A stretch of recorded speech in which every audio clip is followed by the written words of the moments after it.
सभी विद्यार्थियों और आगंतुकों का हार्दिक अभिनंदन। मैं हमारे अतिथि और वक्ता डॉक्टर वागीश शर्मा जी से निवेदन करूँगा कि वो मंच पर अपना स्थान लें। आज की इस सभा के अध्यक्षता कर रहे डॉक्टर धर्मेंद्र कुमार शास्त्री जी से भी मैं आग्रह करूँगा कि वह मंच पर आए।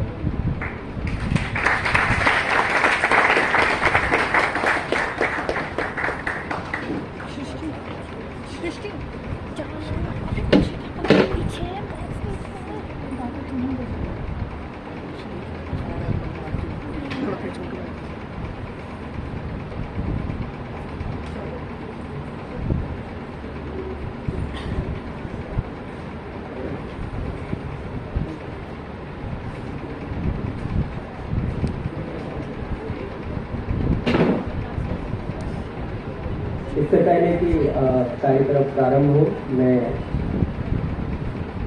द्वितीय वर्ष के छात्र ऋषभ कुमार आदर्श, प्रथम वर्ष से धीरज और ओंकारनाथ को निवेदन करूंगा कि वह स्वस्ति वाचन का पाठ करें।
तमीशानं जगतस्तस्पुषस्पतिं धियं जिन्वभवसे पूषाणो यथा वेदसामसत्कृते रक्षिता पायुरदब्धः स्वस्तरे। ॐ शान्ति शान्ति शान्तिः।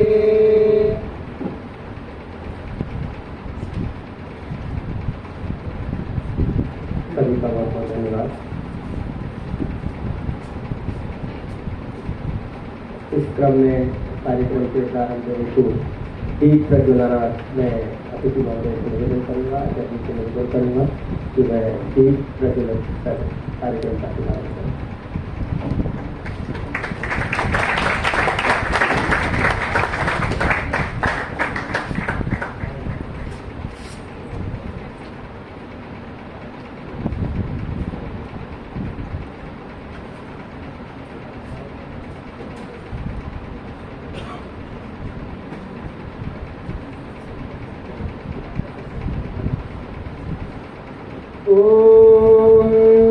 उद्बुद्धस्वाग्नेर्प्रतिजागृहे त्वमिष्टापूर्ते संसृजे कामयं च अस्मिन् सधस्ते अद्युत्तरस्मिन् विश्वे देवा यजमानश्च सीदः।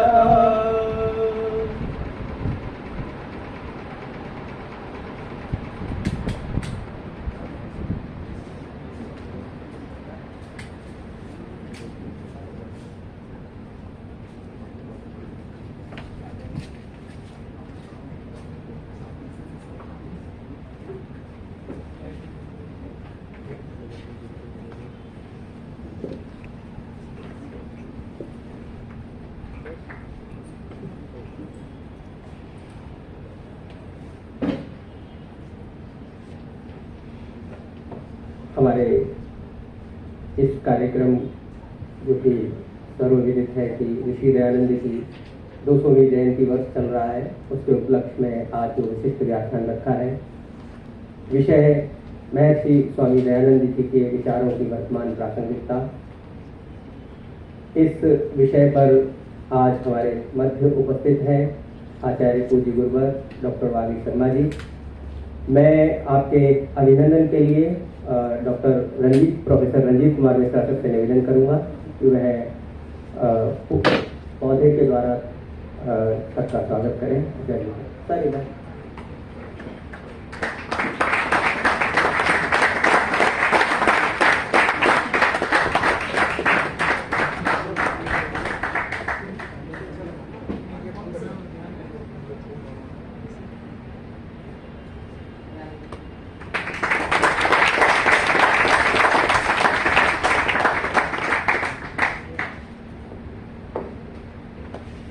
बहुत ही सौभाग्य का विषय है कि हमारे मध्य संस्कृत अकादमी के पूर्व अध्यक्ष सचिव और वर्तमान में प्रोफेसर संस्कृत विभाग गुरु नानक देव खालसा कॉलेज में हमारे मध्य डॉक्टर धर्मेंद्र कुमार शास्त्री जी उपस्थित हैं। मैंने बहुत कम समय में सर से निवेदन किया कि सर आपकी अध्यक्षता की हमें आवश्यकता है। सर हमारे मध्य आए। मैं सर के अभिनंदन के लिए निवेदन करूंगा हमारी विभाग की वरिष्ठतम आचार्य प्रोफेसर संध्या राठौर मैडम से कि वह पौधा प्रदान करके उनका स्वागत करें।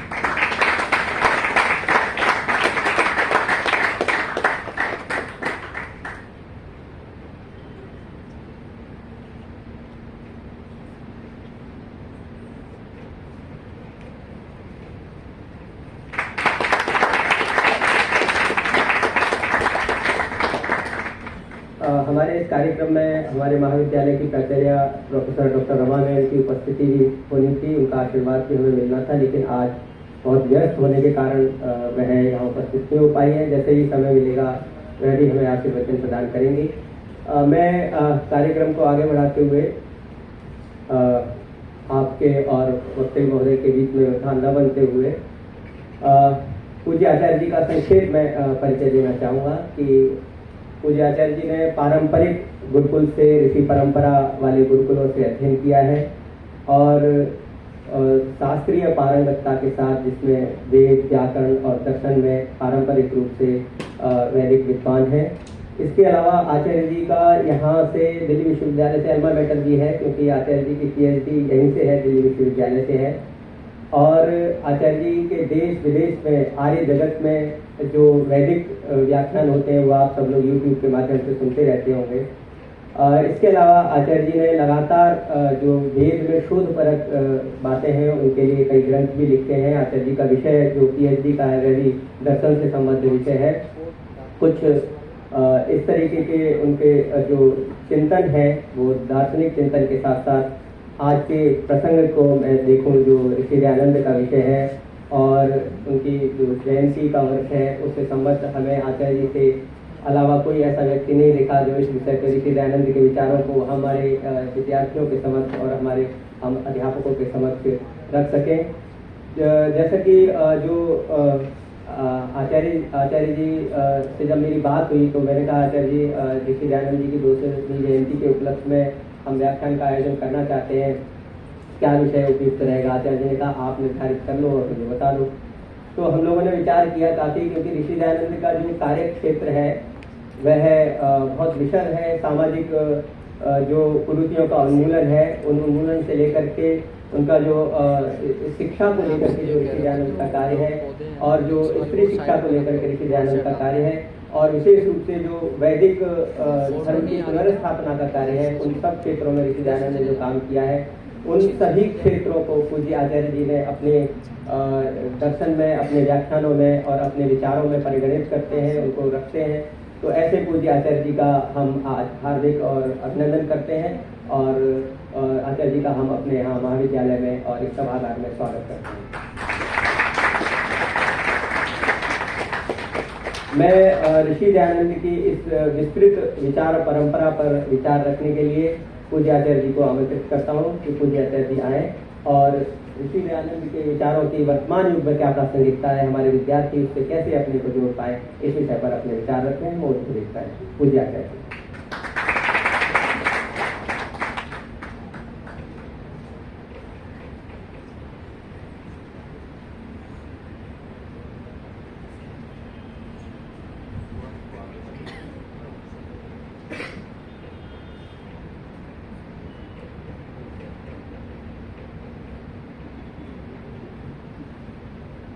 ओ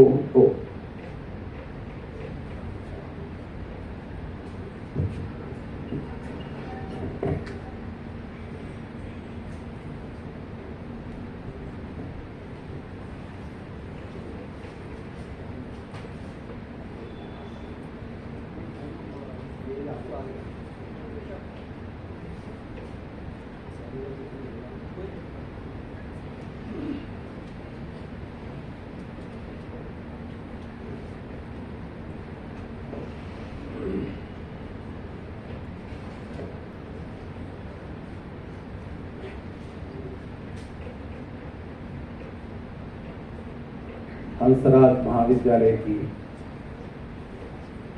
संस्कृत साहित्य परिषद द्वारा आयोजित इस व्याख्यान श्रृंखला में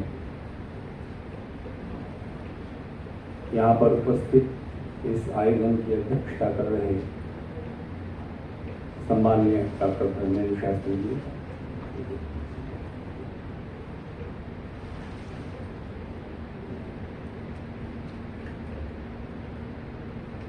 महाविद्यालय के संस्कृत विभागाध्यक्ष डॉक्टर अवनीश जी, इस कार्यक्रम के संयोजक प्रोफेसर रंजीत कुमार जी मिश्र, संस्कृत विभाग के सभी प्राध्यापक वृंद, दूसरी फैकल्टी से आए हुए वहाँ के प्राध्यापक और सभी छात्र।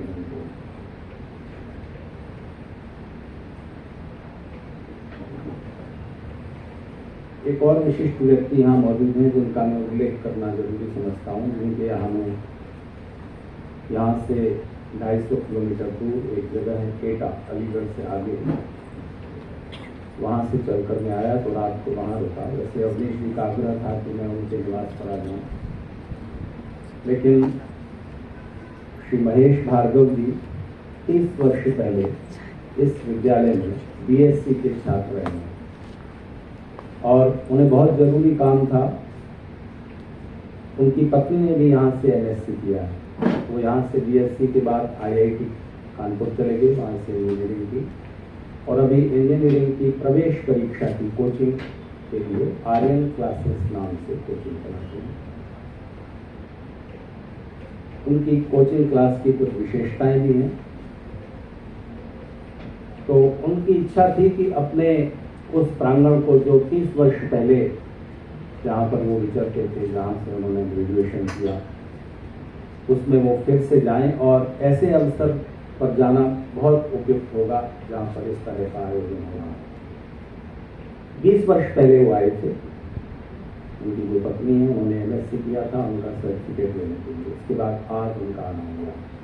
तो आप सब छात्रों के बीच वो ये देखकर प्रमुदित हुए कि जिस तरह नीचे हम आए तो सीढ़ियों से चढ़ रहे थे, बहुत छात्रों की भीड़ थी, तो ऐसे ही वो भी कभी यहाँ इस परिसर में घूमे हैं और यहाँ का आनंद लिया। तो अब मैं सीधे आज के विषय पर आ जाऊं।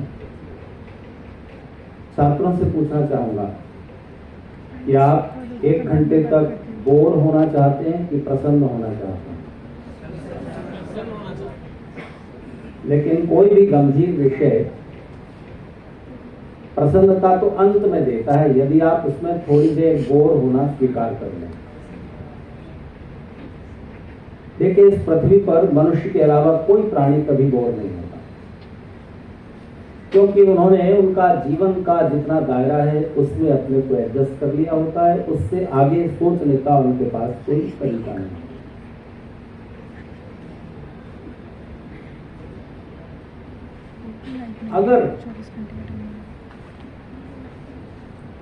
किसी आने वाले दुख या कष्ट को आप पहले से अपनी कल्पना में लेकर उसके लिए मन को तैयार कर लेते हैं, तब वो उतना बड़ा कष्ट नहीं रहता।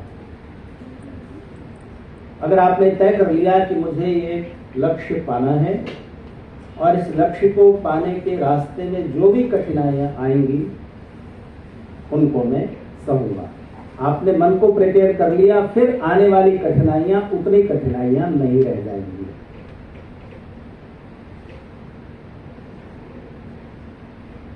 जैसे दिवाली के मौके पर आप जब रास्ते पर जा रहे होते हैं, अचानक पटाखा चल जाए, कोई जोर से धड़ाम की आवाज हुई तो आप डर जाते हैं, आपकी हार्ट बीट बढ़ जाती है, ब्लड प्रेशर बढ़ जाता है, पैर कांप जाते हैं, गुस्सा आता है।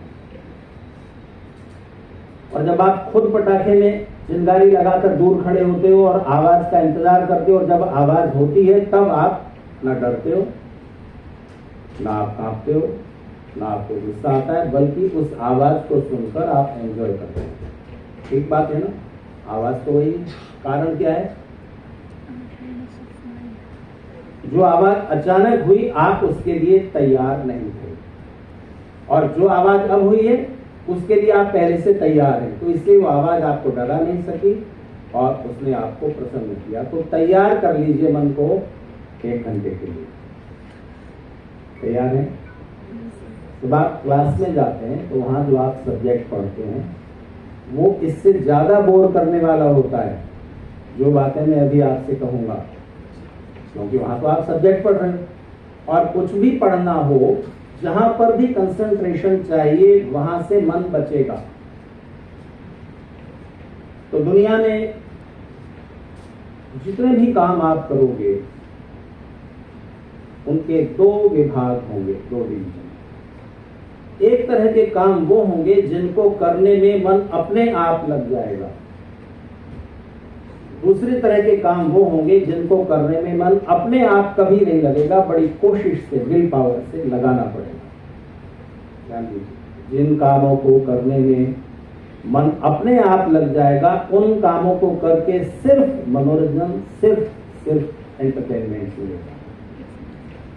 और जिन कामों को करने में मन अपने आप नहीं लगेगा, कोशिश से लगाना पड़ेगा, उन्हीं कामों को करके कुछ अचीवमेंट मिलेगा।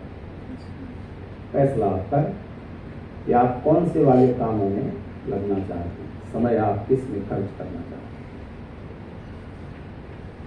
तो किसी भी वस्तु की, विचार की अगर उपयोगिता नहीं है, प्रासंगिकता नहीं है, तो वो अपने आप नष्ट हो जाता है, लोग उसे भूल जाते हैं, भुला देते हैं। कोई चीज, कोई विचार किसी युग में उपयोगी था, आज उपयोगी नहीं है, तो वो किताबों में रह जाता है, इतिहास में रह जाता है, कभी कभी उसकी चर्चा हो जाती है, वो हमारे जीवन का, समाज का हिस्सा नहीं बनता।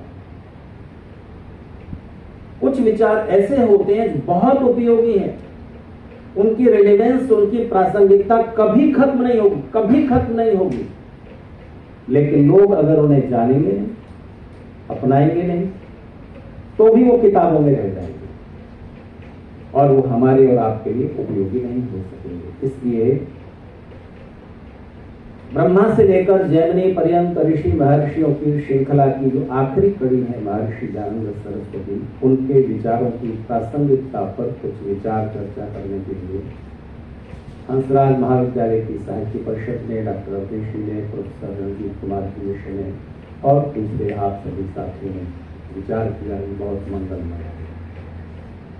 अच्छा बताइए, हमारे आपके जीवन का मुख्य उद्देश्य क्या है? अभी आप लोग ग्रेजुएशन में, शायद आप जो छात्र बैठे हैं ग्रेजुएशन के हैं, आपका लक्ष्य क्या है? अभी ग्रेजुएशन कर लेना, ठीक है ना, ये नजदीक का लक्ष्य है। ग्रेजुएशन के बाद पोस्ट ग्रेजुएशन, उसके बाद रिसर्च या और दूसरा कुछ, उसके बाद कोई प्रोफेशन सम्मानजनक जिसमें आप जाना चाहें। उससे क्या होगा? पैसा मिलेगा, पैसे से जीवन की आवश्यकताएं, सुविधाएं और विलासिताएं, रिक्वायरमेंट्स, फैसिलिटीज, लग्जरी कितनी पूरी होंगी?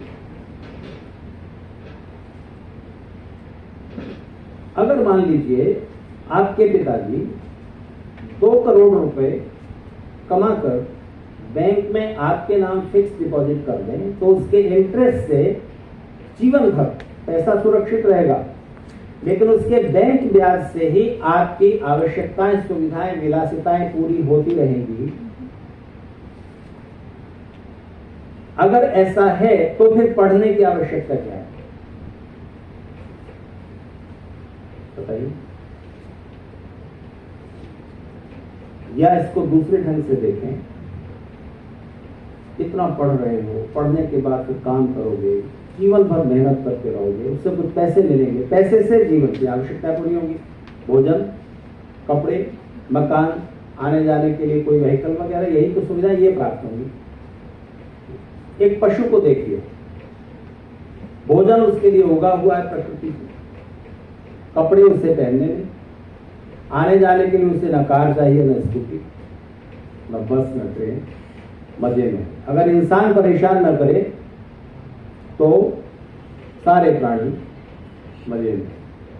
तो अगर हम मनुष्य न होकर दूसरे किसी शरीर में हो तो ज्यादा अच्छा होगा ना। इंसान के जीवन में आकर तो बुरे फंस गए, पढ़ना पड़ता है, अच्छे मार्क्स लाने होते हैं, फिर और पढ़ते जाओ, फिर पढ़ने के बाद भी फिर उस पढ़े हुए के अनुसार काम करो, तब आपके जीवन के सुख प्राप्त होंगे। तो सवाल यह है कि मनुष्य जीवन का मुख्य उद्देश्य क्या है? छोटा उद्देश्य तो यह है कि आप ग्रेजुएशन कर लेंगे, इससे बड़ा उद्देश्य फिर आप जीवन कर लेंगे, फिर किसी प्रोफेशन में लग जाएंगे। ये सब तो हो गया है, ये तो पशुओं के जीवन में भी हो रहा है। जीवन की सुविधाएं, आवश्यकताएं, जैसा भी उनके जीवन का दायरा है उसमें चल रहा है। मनुष्य जीवन का मुख्य उद्देश्य क्या है? अभी स्पष्ट हो जाएगा कि ऋषियों की विचारधारा की प्रासंगिकता कितनी दूर तक जाती है। कोई क्या है मुख्य उद्देश्य? डॉक्टर हो जाना, इंजीनियर हो जाना, प्रोफेसर हो जाना, सीए हो जाना, बिजनेसमैन हो जाना, पैसे कमा लेना, फेमस हो जाना, ऊंची पोस्ट पर बैठ जाना।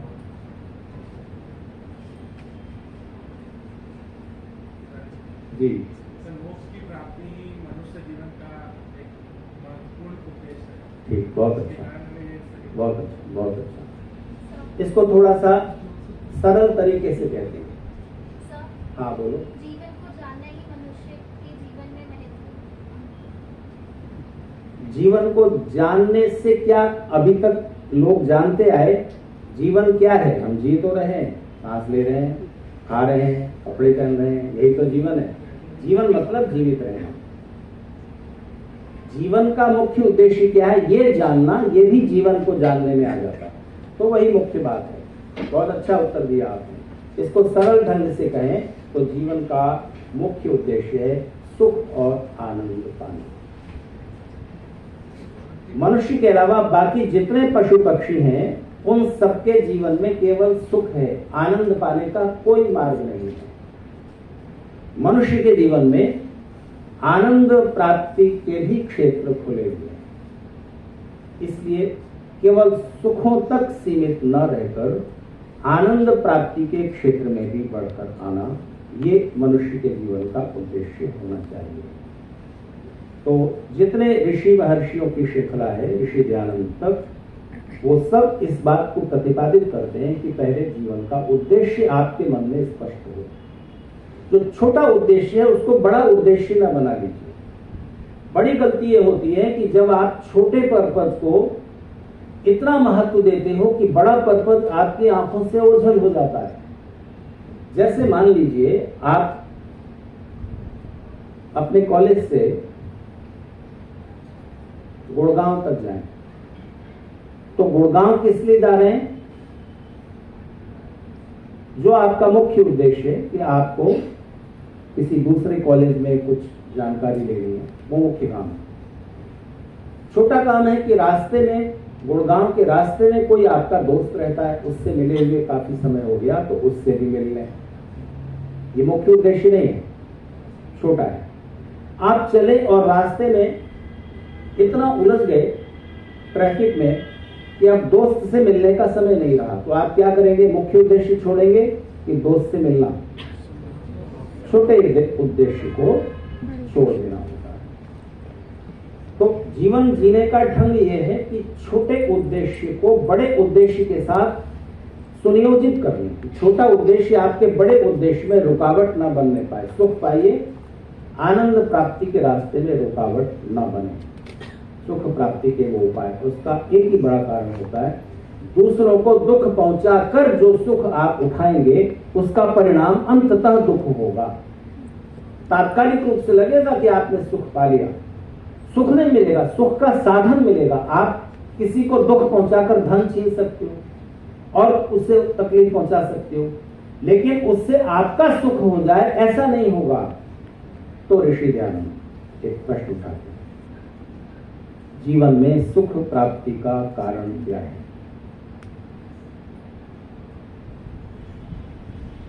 आपको क्या लगता है सुख प्राप्ति का क्या कारण है?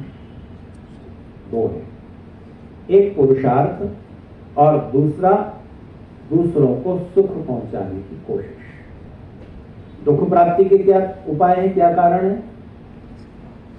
पुरुषार्थ, प्रयास न करना, आलस्य में पड़े रहना और दूसरों को दुख पहुंचाने की कोशिश करना या दुख पहुंचाकर अपना सुख उठाने के भ्रम में पड़ना और उसके लिए प्रयास करना, उसका परिणाम दुख होगा। तो ये जीवन का एक बहुत बड़ा सूत्र है। बताइए इसकी प्रासंगिकता कल थी, आज नहीं है?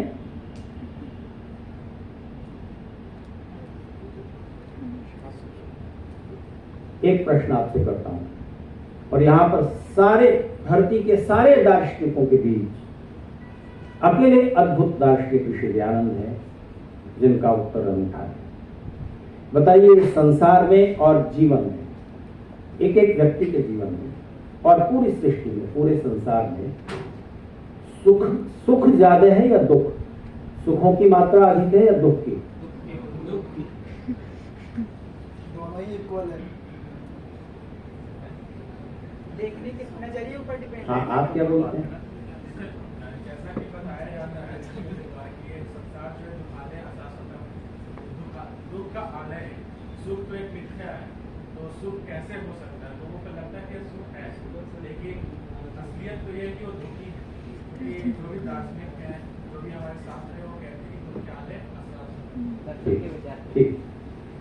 जब दार्शनिक विचार को हम आधे अधूरे तौर पर या जिस रिलेवेंस में वो कहा गया है उससे हटाकर देखते हैं, तब उसके परिणाम गलत हो जाते हैं।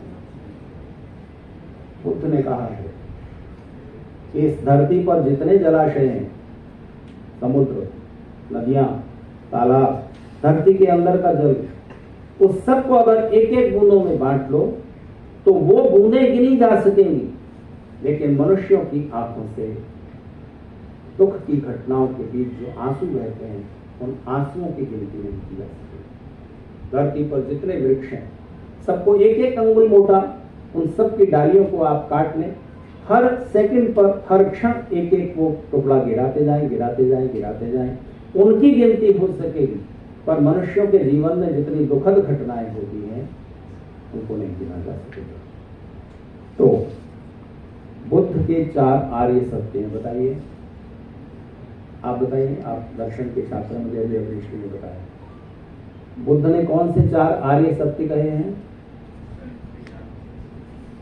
दुख है एक, दुख का कारण है, दुख समाप्ति का उपाय है और दुख की समाप्ति है। ठीक है, अब न जाने किन कारणों से इसके पैरेलल जो 4 आर्य सत्य हैं वो कहां गए?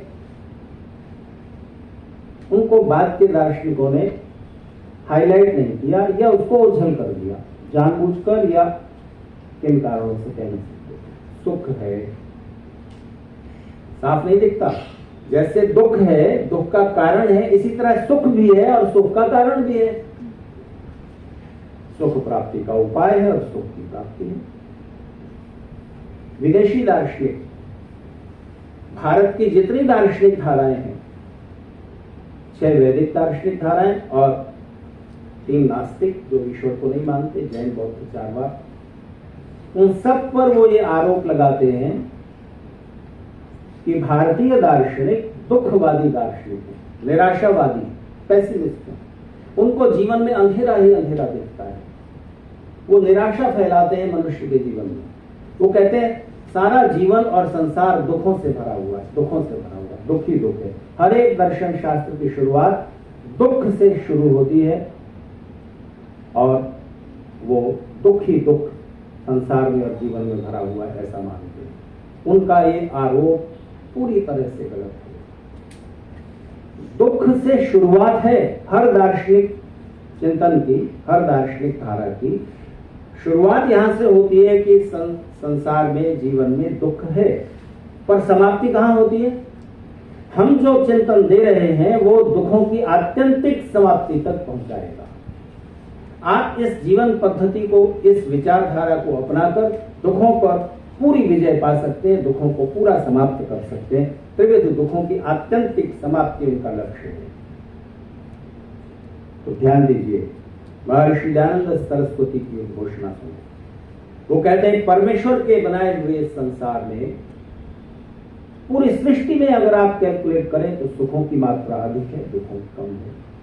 और एक एक व्यक्ति के जीवन में भी पूरे जीवन के सुख और दुखों को आप ठीक से तुलना कर सकें तो उसमें भी दुखों की मात्रा हमेशा कम होगी, सुखों की मात्रा हमेशा ज्यादा होगी। कारण क्या है कि जब कोई दार्शनिक व्यक्ति जिसने जीवन को और संसार को गहरे से देखा है, परखा है, समझने की कोशिश की है और कुछ तथ्य तर्क उसके हाथ में आए हैं, तब जब वो कहता है कि संसार दुख है, जीवन दुख है, तब वो किस संदर्भ में कह रहा है ये समझने की कोशिश कीजिए।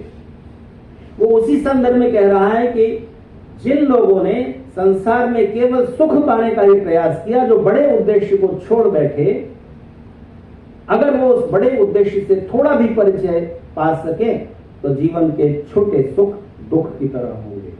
उदाहरण, इस फूल की पंखुड़ी गाल पर छुआइए, सुखद लगेगी। आंख में छुआइए, आपके लिए मिला होगा। सर्वमेव दुखम विवेकिना। जब आप बड़ा सुख पा लेते हैं तब छोटा सुख अगर आपको कोई देने की पेशकश करे, जबरदस्ती करे, आग्रह करे तो वो दुख जैसा है। एक सरल उदाहरण, एक कप चाय में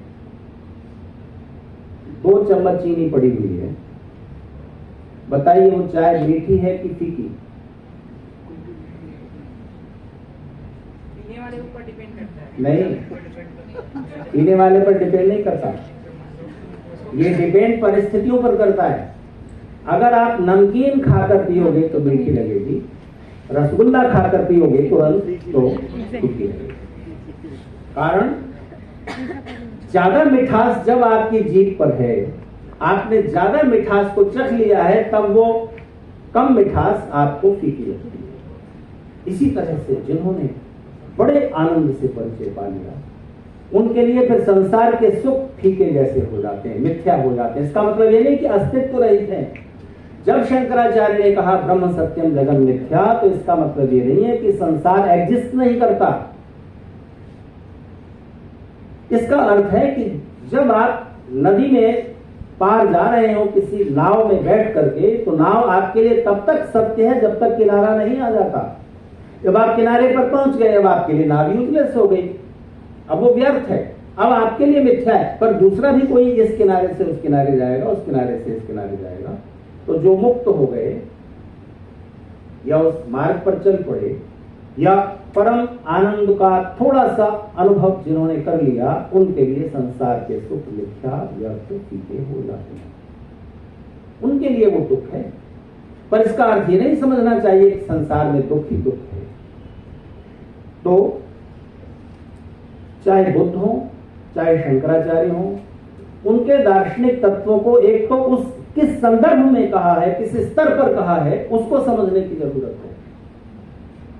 तो ऋषि दयानंद एक तर्क देते हैं और आपको वो जीवन भर के लिए याद रखना चाहिए। किसी एक एक व्यक्ति के जीवन में भी सुखों की मात्रा अधिक है, दुखों की मात्रा कम है। कि आप स्पष्ट अनुभव कर सकते हो।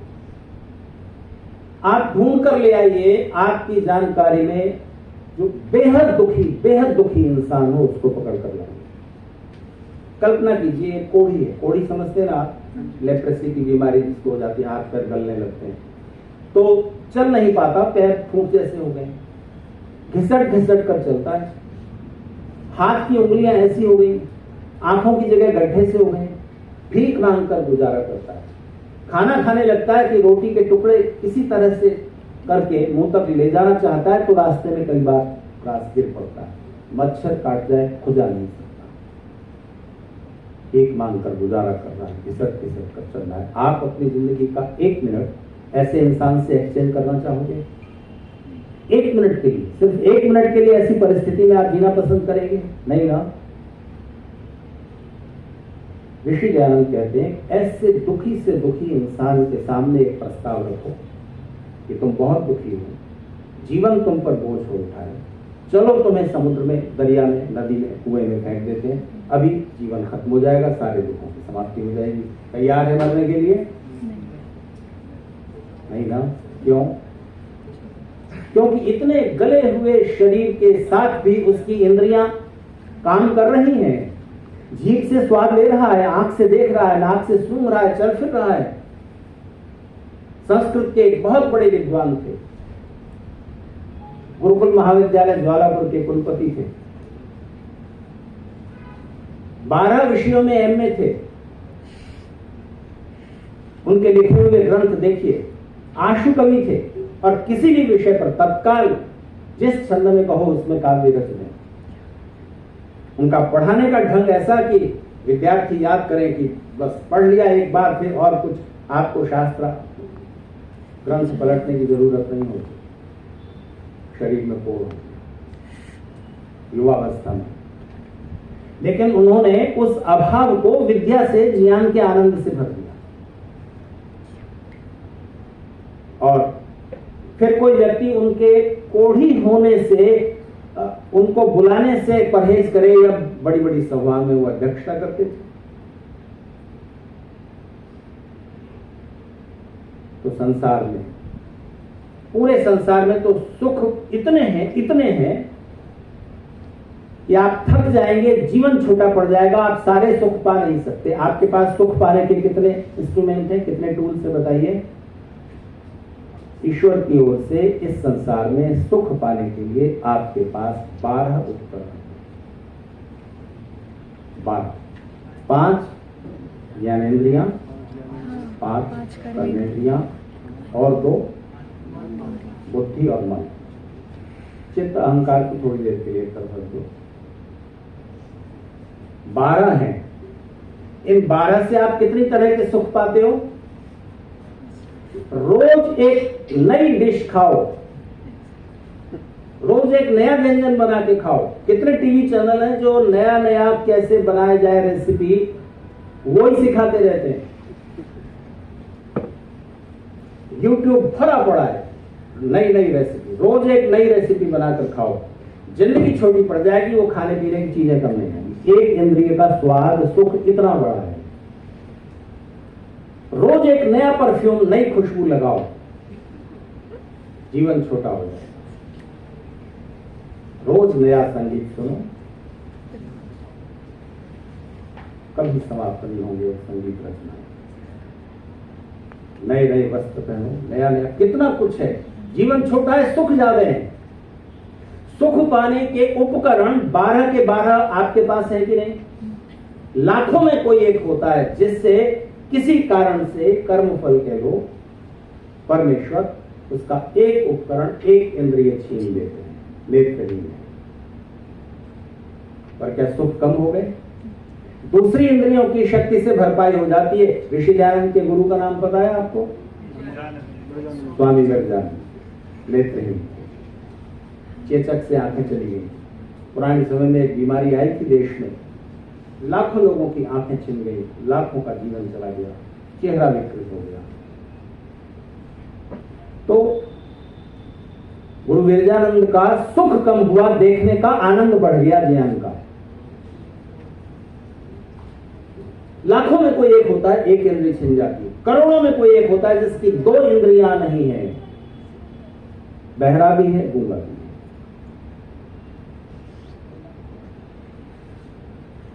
और करोड़ों करोड़ों में कोई एक होता है जिसकी 3 इंद्रियां छिन गई हों।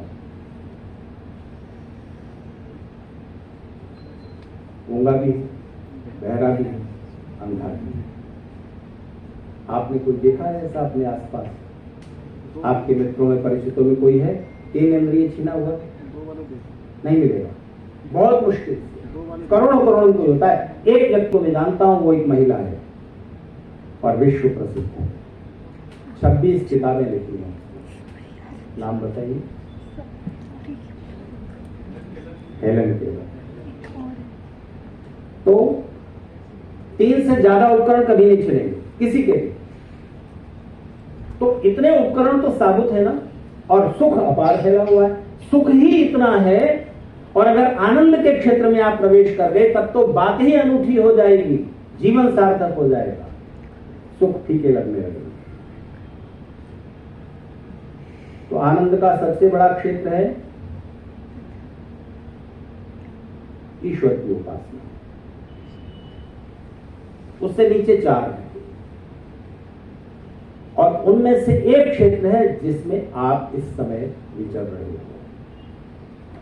कौन सा? बोलो ना। ज्ञान प्राप्ति का। तो देखिए, एक बड़ा सुख है। अब मैं ऋषि दयानंद का जीवन दर्शन आपके सामने रख रहा हूं।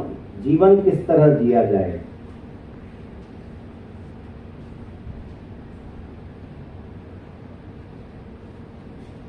क्यों कोई इंसान बहुत पैसा पाना चाहता है? जीवन की आवश्यकताएं, सुविधाएं और ऐशो आराम के साधन एक सीमित पैसे में पूरे हो जाते हैं। इसके बाद और पैसा और पैसा और पैसा क्यों चाहिए? एक ही कारण है, ईगो सेटिस्फेक्शन। कोई इंसान ऊंची पोस्ट पर क्यों जाना चाहता है? एमएलए हो गया, एमपी हो जाऊं, मिनिस्टर हो जाऊं, चीफ मिनिस्टर हो जाऊं, प्राइम मिनिस्टर हो जाऊं। क्यों? बड़ा कारण है ईगो सेटिस्फेक्शन, अहंकार की तृप्ति। मैं क्यों प्रसिद्ध होना चाहता है कोई? सारी दुनिया में नहीं, हंसराज कॉलेज में तो कम से कम मुझे जाने तो छात्र संघ का चुनाव लड़ेगा। ईगो सेटिस्फेक्शन, अहंकार की सबसे ज्यादा तृप्ति। आप पद पाना चाहोगे, लड़ाई है, कोई कंपटीटर है आपका। पैसा पाना चाहोगे तो प्रतिद्वंदता है और बहुत पुरुषार्थ है। और कितना भी कमा लो, आपसे ज्यादा कोई कोई मिलेगा। ज्ञान के क्षेत्र में बिना किसी को सताए, बिना किसी से लड़े, बिना किसी से झगड़े आप ईगो सेटिस्फाइड कर लेते हैं। ज्ञान का, बुद्धि का क्षेत्र आपकी ईगो का सबसे मार्मिक, सबसे बड़ा क्षेत्र है।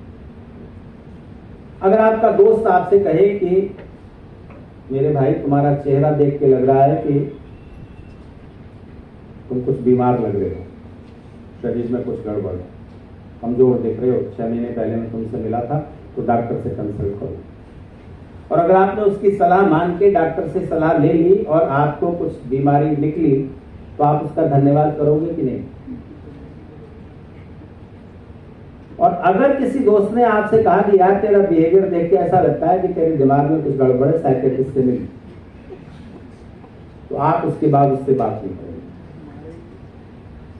तो कोई भी अपने को मूर्ख, बेवकूफ कहलाया जाना पसंद नहीं करता। बुद्धि का क्षेत्र आपके अहंकार को सबसे ज्यादा तृप्ति देता है। तो जब आप किसी कठिन विषय को समझ लेते हो, जब आप समझ लेते हो, तब एक तृप्ति मिलती है, मैं इस चीज को समझ पाया।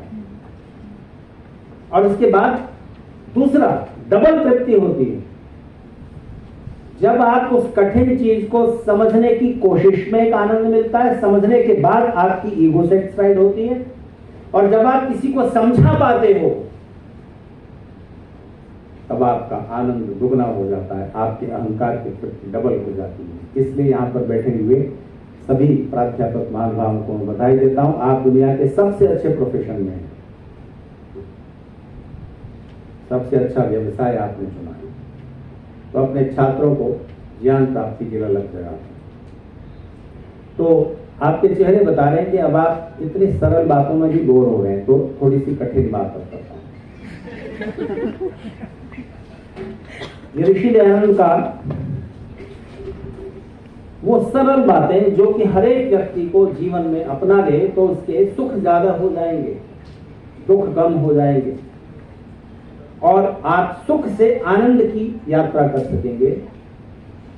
और ऋषि दयानंद बड़ी विनम्रता के साथ, ऐसा और किसी धर्मगुरु के जीवन में नहीं पाया जाता, वो बड़ी विनम्रता से अपने हर उस गहरे दार्शनिक चिंतन को, उस अनूठी बात को कहने के बाद ये दावा करते हैं कि मैंने नया कुछ भी नहीं कहा, मैं जो कुछ कह रहा हूं वो प्राचीन ऋषियों की बात है, मैंने इस युग में सिर्फ उसे दोबारा से प्रस्तुत किया है। वो चाहते तो वेद ज्ञान जैसी राशि को, उस ज्ञान राशि को वो अपना कहकर प्रचारित कर सकते थे, क्योंकि वो समय ऐसा था 19वीं शताब्दी का। अगर ऋषि दयानंद के उपकारों की दार्शनिक चिंतन छोड़िए, उन्होंने उसी युग में मनुष्य जाति पर जो उपकार किए हैं उनकी गिनती करो तो नहीं हो सकेगी। सबसे बड़ी बात तो यह है कि आज जो लड़कियां बैठी हुई हैं यहाँ इस हंसराज कॉलेज में अध्ययन करती हुई, आप यहाँ नहीं होती अगर ऋषि दयानंद 19वीं शताब्दी में इस पृथ्वी पर, इस देश में न आए होते। एक बात पूछ लूं लड़कियों से, क्या कभी ये मन में आता है कि हम लड़के न होकर लड़का हुए होते तो ज्यादा अच्छा था? नहीं, कभी नहीं। अगर आपने 19वीं शताब्दी में जन्म हुआ होता तो एक बार नहीं, आप 1000 बार ये इच्छा कर रही होती। अभी आप भले ऐसा कह रही हो, लेकिन शायद जीवन का ऐसा कोई क्षेत्र नहीं है जो अब केवल लड़कों के लिए खुला है, लड़कियों के लिए बंद है।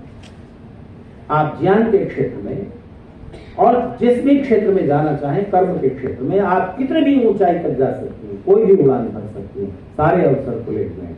और इसका सबसे बड़ा क्रेडिट अकेले ऋषि दयानंद को जाता है। एक बहुत बड़ी भूमिका ऋषि दयानंद ने निभाई है मनुष्य समाज के क्षेत्र में। धार्मिक क्षेत्र में उन्होंने तर्क को, बुद्धि को दोबारा से प्रवेश कराया। धर्म किस आधार पर चलता है? परंपराएं, आस्थाएं, धारणाएं, मान्यताएं और उनके मूल में अंधविश्वास। आप में से कौन कौन बागेश्वर धाम जाना चाहते हैं? उद्देश्य क्या है? आप परेशान हैं? इसलिए जाना चाहता हूँ वहाँ पे जो बागेश्वर है, उस बागेश्वर सरकार वीरेंद्र कृष्ण शास्त्री जी, वहाँ जो हनुमान जी का स्वरूप है उनकी दर्शन करना। अच्छा, उनका वो जो आपकी समस्या बता देंगे, ये आपका उद्देश्य नहीं। ठीक, बैठ जाइए। तो देखिए, धर्म के क्षेत्र में अगर आप तर्क का प्रवेश नहीं करते हैं और केवल श्रद्धा के आधार पर चलते हैं, तो एक कीमती बात याद रखें, जो श्रद्धा तर्क करने के बाद आएगी, लॉजिक करने के, सोचने के, चिंतन करने के बाद आएगी, वो आपको प्रबुद्ध बनाएगी, सुबुद्ध बनाएगी। और जो श्रद्धा तर्क करने से पहले ही आ जाएगी, वो आपको बुद्धू बनाएगी, मूर्ख बनाएगी। तो धर्म को अंधविश्वास की जकड़न से छुड़ाकर तर्क का मजबूत आधार देने की जरूरत है।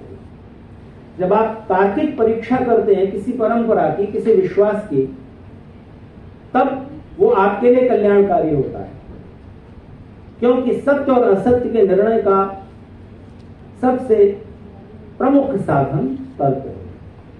प्रत्यक्ष उसके बाद आता है। तर्क और अनुमान प्रत्यक्ष पूर्वक भी होता है और प्रत्यक्ष उसके बाद भी आता है। यानी आपने किसी चीज को पहले प्रत्यक्ष किया हुआ है, उसके बाद आप अनुमान करते हैं। जैसे आप देखते हैं कि कहीं धुआं उठ रहा है, तो आप अंदाजा लगाते हैं, अनुमान करते हैं कि जरूर यहां आग जल रही होगी, क्योंकि जहां जहां धुआं है वहां वहां आग होती है। ये आपने देखा है, प्रत्यक्ष किया हुआ है। इस आधार पर आप अनुमान करते हो।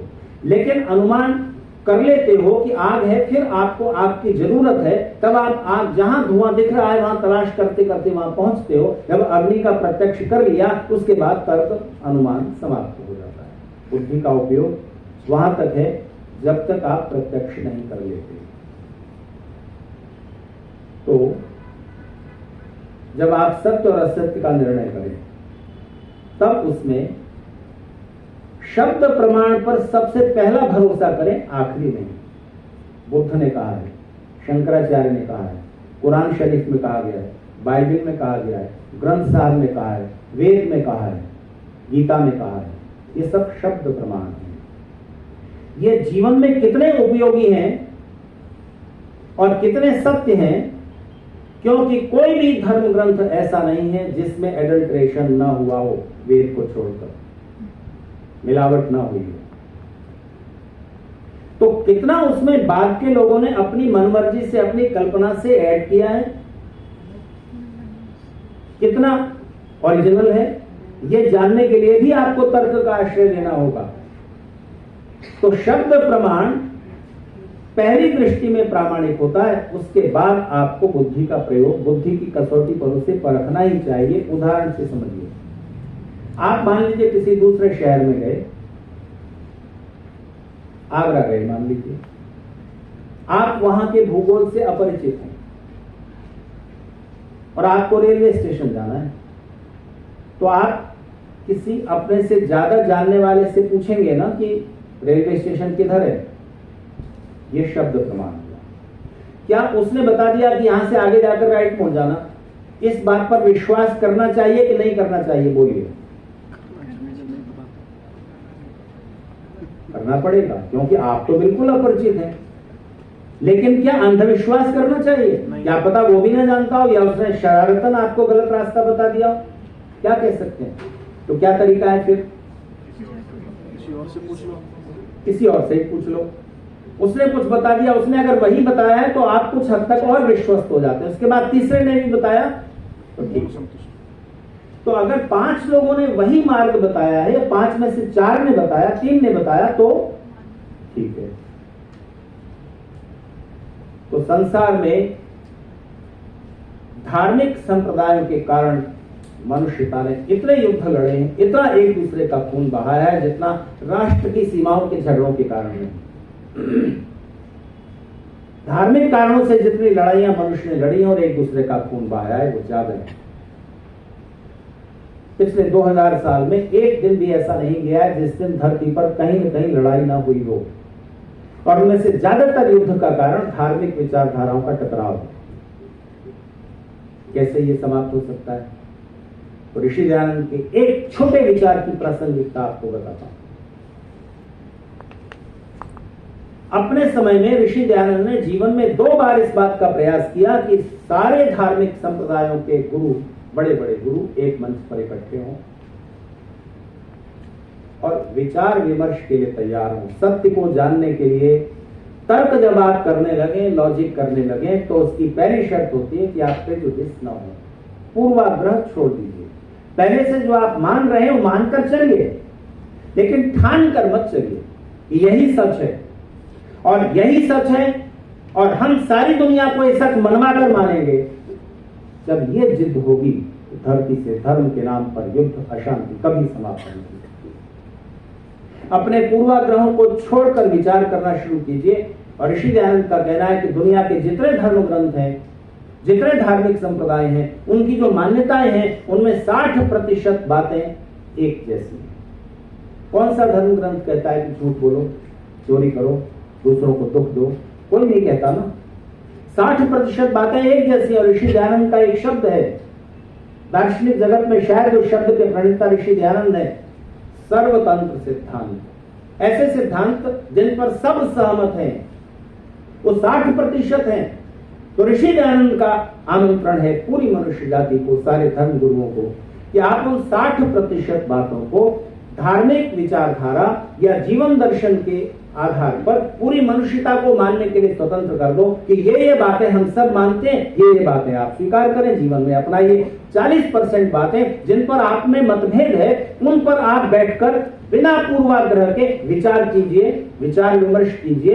एक दिन आएगा कि अगर बिना पूर्वाग्रह के आप विचार करेंगे तो सत्य और असत्य का निर्णय हो जाएगा। अगर ऐसा समय कभी ना आए कि धर्मगुरु एक मत ना हो सके, तो भी आप आपस में लड़ते रहो, आपस में वाद विवाद करते रहो, दुनिया को क्यों बांटते हो? ये ऋषि दयानंद का आमंत्रण है। 19वीं शताब्दी में 2 बार उन्होंने धर्मगुरुओं को इकट्ठा करके इस बात की कोशिश की।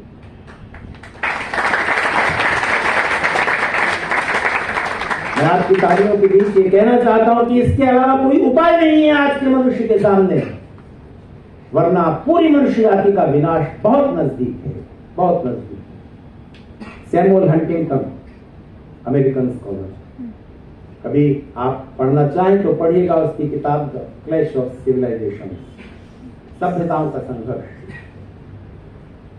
वो सभ्यताओं के संघर्ष का वर्णन करते हुए एक बात एडमिट करता है कि इस धरती पर 2 बड़ी धार्मिक विचारधाराएं, इस्लाम और क्रिश्चियनिटी, उनका संघर्ष तब तक रुका हुआ है जब तक इस धरती पर हिंदू समाज है। हिंदू अगर मिटेगा तो इन दोनों का सीधा संघर्ष होगा और उसके बाद मनुष्यता की समाप्ति। क्योंकि जिस दिन इस्लामिक लॉबी के पास भी उतने ही एटॉमिक वेपन आ जाएंगे, उतने ही परमाणु अस्त्र शस्त्र आ जाएंगे जितना क्रिश्चियन लॉबी के पास है, मनुष्यता का विनाश निश्चित है। और ये किस कारण हो रहा है? कुछ मान्यताओं के आधार पर, कुछ मान्यताओं के टकराव, कुछ वो बातें जिनको आप प्रत्यक्ष सिद्ध नहीं कर सकते। ईश्वर कहां रहता है? 7वें आसमान पर है, 4थे आसमान पर है, क्षीर सागर। कैसे फैसला करोगे? आप करते रहो ना फैसला, विचार विमर्श करते रहो। मनुष्य को तो जीने दो, और जीने के लिए जो नैतिकता के नियम हैं, जिनको धर्म कहा है आपके प्राचीन ऋषियों ने, आत्मना प्रतिकूलानि परेशान न समाचरे, जैसा व्यवहार में अपने साथ पसंद नहीं करता वैसा दूसरों के साथ न करूं। इतनी सी बात धर्म के केंद्र में है। सारी धार्मिकता और नैतिकता के केंद्र में ये नियम है, इसको हटा दीजिए, सारी विचारधारा खत्म हो जाएगी धर्म के नाम पर चलती हुई। नैतिकता का आधार ये आधा वाक्य है, वेद व्यास ने 5000 साल पहले कहा था। इसलिए ऋषि दयानंद के विचारों को अपनाए बिना मनुष्यता का भविष्य नहीं है। अभी तो मेरे पास उनके जो राजनीतिक सामाजिक चिंतन के सूत्र हैं वो कहने के लिए बाकी है, लेकिन 2:10 हो गए। मुझे लगता है कि अवनीश जी और हंसराज कॉलेज की संस्कृत साहित्य परिषद के जो भी पदाधिकारी हैं, तो श्री सृष्टि, चेतना पांडे, कुमार आदर्श, ऋषभ गौतम, आयुषी मंगाल, ओंकार राजा, आप सब बैठे हैं यहाँ या कोई एक दो सब है? शायद फिर कभी आप ऐसा आयोजन करेंगे अगर ज्यादा बोर ना हुए होंगे।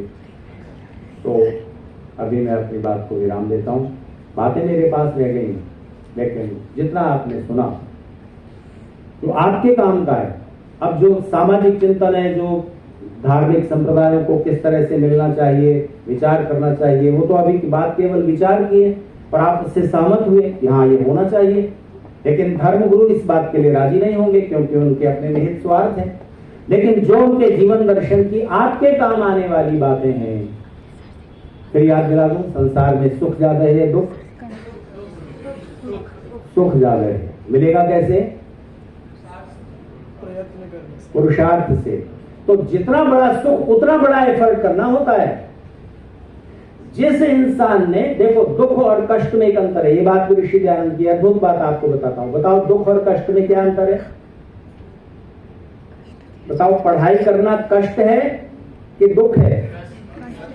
कष्ट है ना। अपने घर से चलकर कॉलेज तक आते हो, रोज कष्ट उठाते हो कि नहीं? ट्रैफिक का, मेट्रो चढ़ने का, ये वो जो भी स्कूटी वगैरह चलाते हो, कष्ट है कि नहीं? धुले हुए कपड़े पहनते हो, धोने में कष्ट होता है कि नहीं? तो कष्ट तो है। कष्ट किसी अचीवमेंट पर समाप्त होता है, किसी उपलब्धि पर समाप्त होता है। दुख जब समाप्त होता है तब क्या मिलता है? दुख जब समाप्त होता है तो राहत की एक सांस मिलती है कि चलो एक मुसीबत खत्म हुई। जैसे मेरा भाषण खत्म होने पर आप महसूस करोगे। लेकिन कष्ट क्या है? अगर यहां से कुछ अचीव हुआ, कुछ आपने सचमुच ध्यान देकर सुना, समझा और कुछ आपको गेन हुआ, तो ये कष्ट हुआ। क्योंकि सुनने समझने में, कुछ कंसंट्रेशन में भी परिश्रम लगता है ना। तो शरीर के परिश्रम से बुद्धि का परिश्रम ज्यादा महत्वपूर्ण है। अब ये ऋषि दयानंद का वाक्य कहकर समाप्त करूंगा।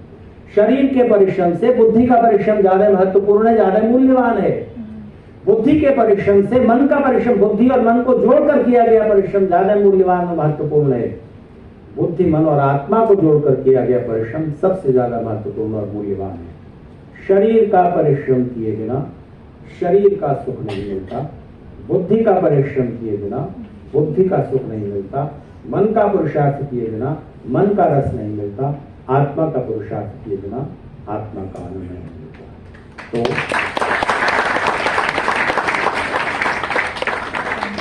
तो तालियां इसलिए कि अब बस भी करो।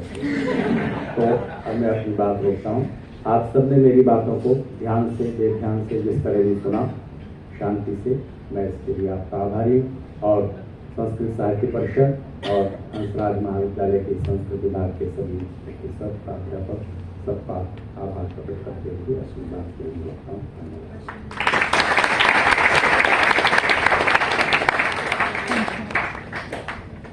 पूज्य आचार्य जी का बहुत बहुत धन्यवाद। वैसे तो व्याख्यान के मध्य में ही संवादात्मक शैली में व्याख्यान हो रहा था, लेकिन कुछ विद्यार्थी अपनी जिज्ञासा रखना चाहते हैं तो उनका स्वागत है। कोई प्रश्न यदि करना है तो हाँ, कुमार आदर्श माइक ले लीजिए।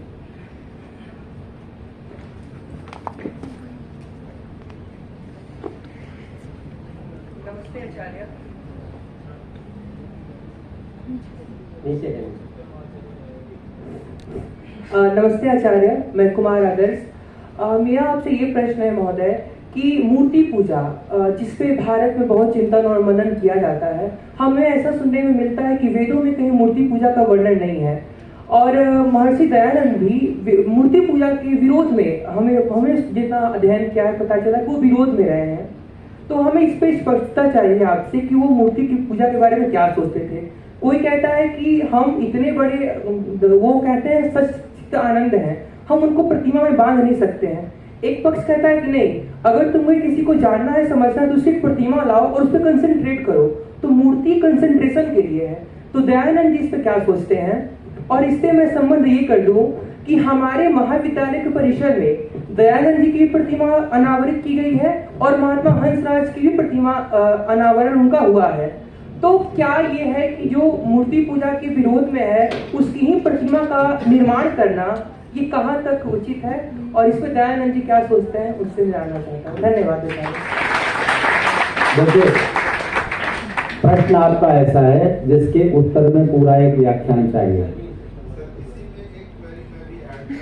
जी जी।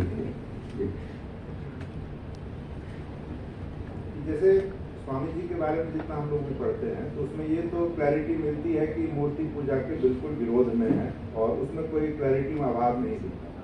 लेकिन मूर्ति निर्माण भी तो उसकी प्रारंभिक प्रक्रिया होगी।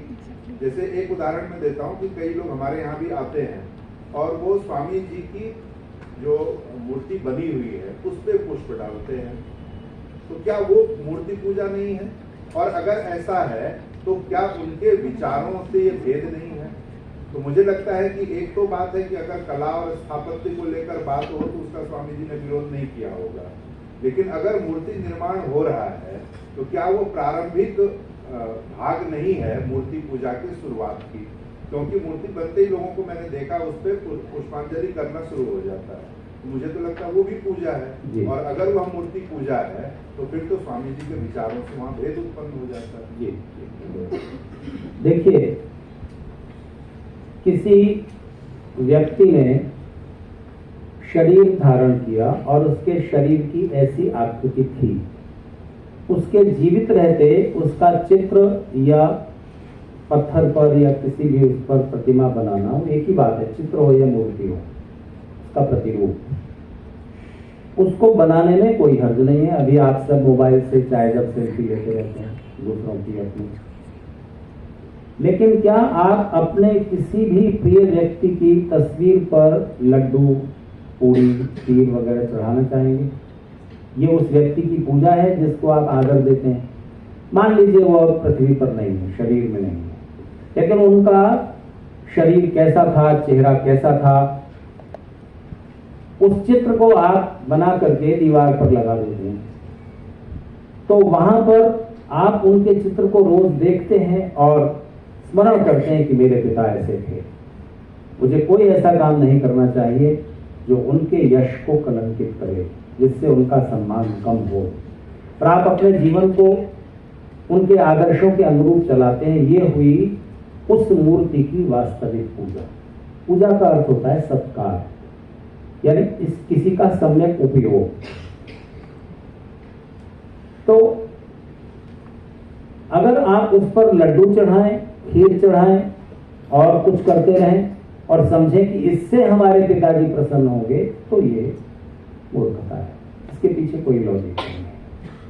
तो जहां तक फूल चढ़ाने की बात है, आप सिंबॉलिकली आप कभी कभी अपने मन की भावनाओं को प्रकट करने के लिए ऐसा करें, तो उसमें भी मनोवैज्ञानिक ढंग से भावनात्मक स्तर पर कोई गलत बात नहीं दिखती। जैसे मैं आपको एक उदाहरण दूं, हिंदी फिल्मों के बड़े प्रसिद्ध लेखक और फिल्म निर्देशक रहे हैं गुलजार।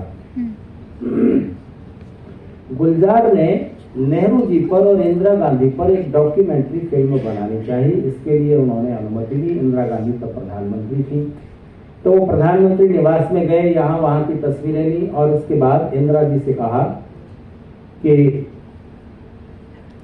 नेहरू जी की तस्वीर को अपनी साड़ी के आंचल से पोंछिए।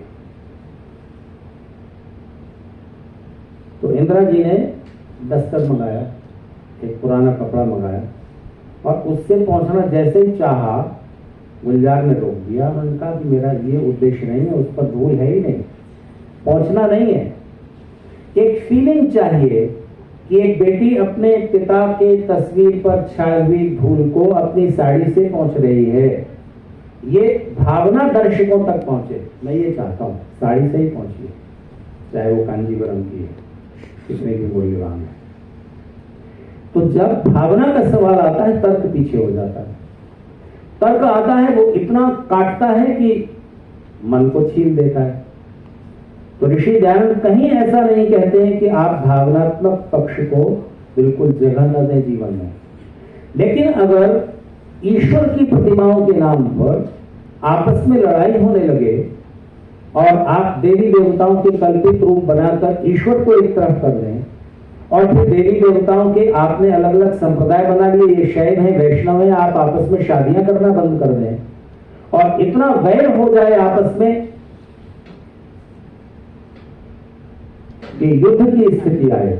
आपको पता है शैव और वैष्णवों में भारत में कितना वैर रहा है। बख्तियार खिलजी ने खून की एक बूंद बहाए बिना बंगाल पर कब्जा किया, क्योंकि वहां पर राजा शैव होता आया था। राजा का अचानक देहांत हो गया, उसके कोई संतान नहीं थी। मंत्रियों ने उसके भतीजे को राजा बना दिया, दूर के रिश्ते में भतीजा होता था, वो वैष्णव था। जब उसे पता चला कि बख्तियार खिलजी बंगाल की तरफ आ रहा है सिर्फ 2000 सैनिकों के साथ, तो वो अपनी रानियों को लेकर जंगलों में भाग गया, क्योंकि उसको ये अनुमान हुआ कि सेनापति शैव है, शिव को मानने वाला, और वो मेरा साथ नहीं देगा। तो वो अपनी रानियों को लेकर जंगलों में भाग गया, सेना में विद्रोह हो गया और बख्तियार खिलजी को लड़ाई लड़नी ही नहीं पड़ी। ईश्वर एक है, दो तो नहीं है। फिर से सोच लीजिए, इस संसार को चलाने वाली, पालन करने वाली, संहार करने वाली शक्ति एक ही तो होगी, क्योंकि निर्माण और विनाश, स्थिति, प्रलय लगातार चल रहे हैं। फूल उगा, विकसित हुआ, खिला, मुरझा गया, फिर मिट्टी में बीज बोए जाएंगे, फिर खिलेगा। सृष्टि निर्माण निरंतर। फूल जिस दिन पूरा खिला उसी दिन ह्रास शुरू हो गया। ये निरंतर चल रही है प्रक्रिया, और जो जिस शक्ति के अधीन ये सब है, उसको हर अणु परमाणु के अंदर विद्यमान होना चाहिए, सर्वव्यापक। तो वो ईश्वर एक है। जैसे ही आप मंदिर में प्रवेश करते हो, वैसे ही आपका कॉन्सेप्ट बदल जाता है। ये देवी देवता अगर इनके मूल तक जाएं, तो ये ईश्वर के दिव्य गुण और शक्तियों को बताने के लिए कल्पित किए गए हैं पुराणों में। वेद तो यही कहता ना, एकम सत्य प्रबहुधा वदंती, उस एक शक्ति को ही, उस एक सत्ता को ही इंद्र, मित्र, वरुण, अरिमा इत्यादि अनेक नामों से पुकारते हैं विद्वान लोग, उसके दिव्य गुण और शक्तियों को बताने के लिए। तो उन दिव्य गुणों और शक्तियों को बताने के लिए कुछ आकृतियां कल्पित कर ली गई। जैसे गणेश जी की आकृति बहुत से संदेश दे जाती है, शिव के सांप और आधा चंद्रमा जटाएं बहुत सारे मैसेज देते हैं। अगर आप उन मैसेज को पकड़े तो ये पूजा हुई। लेकिन आपने इनको पर्सोनिफाइड कर दिया कि अलग अलग है, और इन पर फिर आप लड्डू पूड़े चढ़ाने लगे, और इसके बाद आप कहते हैं कि ईश्वर को आप जैसे एक रिश्वतखोर बना देते हैं, एक सौदागर, कि इतने रुपए मैं चढ़ा रहा हूं, मेरी ये मनौती, ये मेरी इच्छा पूरी हो जाए, या मेरी ये इच्छा पूरी हो जाए तो मैं इतने रुपए चढ़ाऊंगा। क्या ईश्वर के साथ बात हुई। एक किसान की भैंस खो गई तो मंदिर में गया, वहां उसने शिव जी के सामने कहा कि हे भगवान, मेरी भैंस मिल जाए तो 1000 रुपए का पैसा चढ़ाऊंगा। फिर राम के सामने कहा, विष्णु के सामने कहा, कृष्ण जी के सामने, दुर्गा के सामने, तो फिर और मंदिरों में भी गया, साईं बाबा, और सब कर लिया, और सब जगह उसने 2000 1000 रुपए का प्रसाद बोल दिया। तो उसके साथ में जो उसका दोस्त था उसने कहा कि पागल, जितने की भैंस नहीं है उससे ज्यादा का तूने प्रसाद बोल दिया है। तो बोला चुप रहे, पहले भैंस मिल जाने, इनसे तो बाद में नहीं बच लूंगा। ये हिंदू की मानसिकता बता रहा हूं आपको। आप मंदिर में घुसते ही सौदागर बन जाते हैं, ईश्वर से सौदेबाजी करते हुए, इतना कर दो, इतना कर दो, तो इतना चढ़ा दो। ईश्वर को जरूरत है क्या आपके प्रसाद की, भोग की, रुपयों की? करोड़ों करोड़ों रुपए चढ़ावा जा रहा है हिंदू की जेब से निकल कर मंदिरों में, और लगता रहा है उसका इन्वेस्टमेंट कहाँ हो रहा है? हिंदू समाज की शक्ति के लिए, कल्याण के लिए, गरीबों की भलाई के लिए कुछ नहीं करते हो। वनवासी क्षेत्रों में आप जाते हो, आपके धर्मगुरु जाते हैं, मंदिरों का चढ़ावा वहां पहुंचता है? नहीं पहुंचता ना, तो ईसाई मिशनरी पहुंचता है। आपको किसी को दोष देने का अधिकार नहीं है, अपने पतन के हम खुद जिम्मेदार हैं। तो ऋषि दयानंद ईश्वर की प्रार्थना उपासना कोई किसी विधि से कर रहा हो बिल्कुल निरर्थक है, ऐसा नहीं कहते, ऐसा नहीं कहते। अफ्रीका के जंगली कबीले में पैदा हुए एक आदमी सूरज उगता है तो उसको भगवान मानता है, प्रणाम कर लेता है। एक चंद्रमा को मानता है एक कबीले में, एक किसी वृक्ष को मानता है जिससे चारा मिलता है, सब कुछ, उसको चोट लग जाए तो दवा हो जाती है, फल मिल जाते हैं, तो वो उसे प्रणाम करता है। उसी जंगले में कबीले में पैदा हुआ एक इंसान सूर्य को प्रणाम नहीं करता है, वो सूर्य को है भगवान होता हो, लेकिन वो नहीं करता, एक करता है। तो जो करता है उसका लेवल इससे थोड़ा ऊंचा है कि नहीं? ईश्वर को निमित्त मानकर कुछ तो कर रहा है।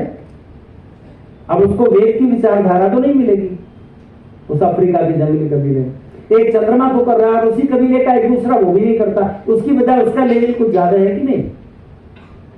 तो आप कुछ कर रहे हैं तो उसका कुछ तो लाभ जरूर होगा। तो ऋषियों को आर्ष सत्य समझ लीजिए, छोटे से छोटा पुरुषार्थ भी व्यर्थ नहीं जाता, लेकिन आप सौदेबाजी कर रहे हो तो व्यर्थ है।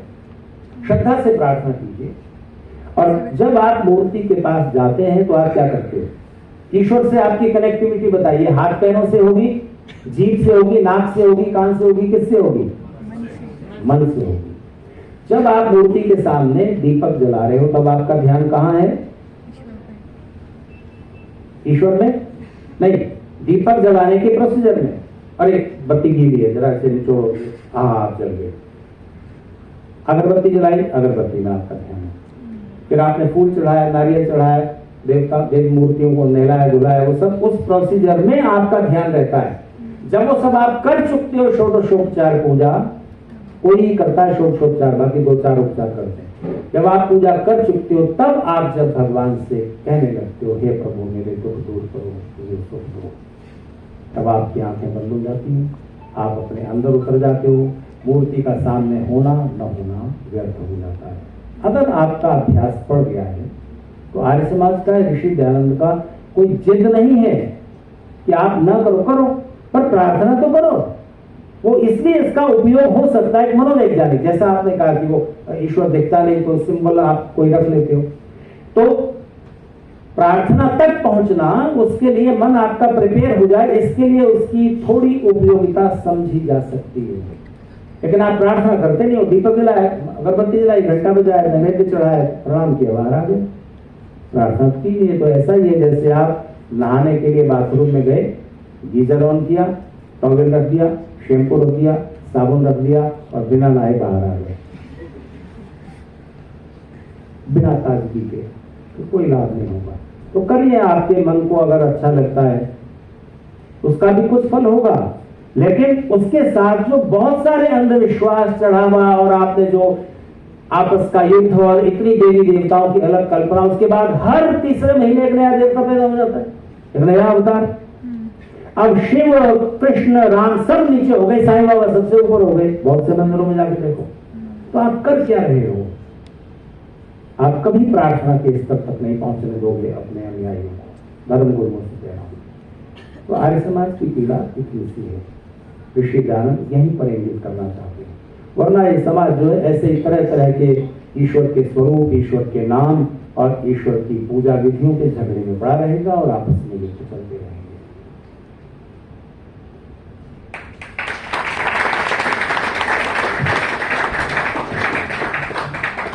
समय बहुत हो गया है और भी कुछ विद्यार्थी छात्र प्रश्न करना चाहते थे। मैं केवल 2 प्रश्न दूंगा। हाँ, आपको दीजिए भाई, क्योंकि समय कम है, संक्षेप में ही। एक साथ ही दोनों प्रश्न। हाँ जी, हाँ जी।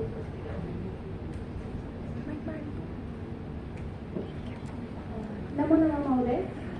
मेरा प्रश्न ये है कि सुख और आनंद जो है एक दूसरे के पर्याय है या फिर इसमें डिफरेंस है? दूसरा प्रश्न ये भी कह दीजिए जी।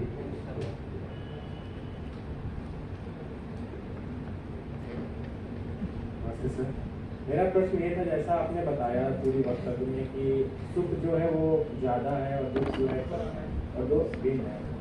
मैंने गीता में पढ़ा था कि एक श्लोक था, सुख दुखे लभे समय कृत्वा लाभा लाभ हो जाए। ठीक। तो वो ये कैसे डिफरेंस कैसे आता है सर? दोनों तो लाइक उसमें सेम बताया गया है। हाँ जी, सुख और आनंद पर्याय भी समझे जाते हैं, थोड़ा अंतर है। जिन सुखों को पाने में इंद्रियों की सीधी भूमिका है वो सुख है। जैसे आपने हलवा खाया, जीभ का उसमें उपयोग हुआ ना, तो जीभ से आपने स्वाद लिया, ये सुख है। लेकिन आपने दूसरों को खिलाया, वहां इंद्रिय का रोल नहीं, आपकी किसी सेंस का रोल नहीं है। खिलाते हुए जो अंदर तृप्ति महसूस हुई है उसे हम आनंद का एक छोटा सा, एक छोटी झलक कहते हैं। परम आनंद ईश्वर की उपासना में।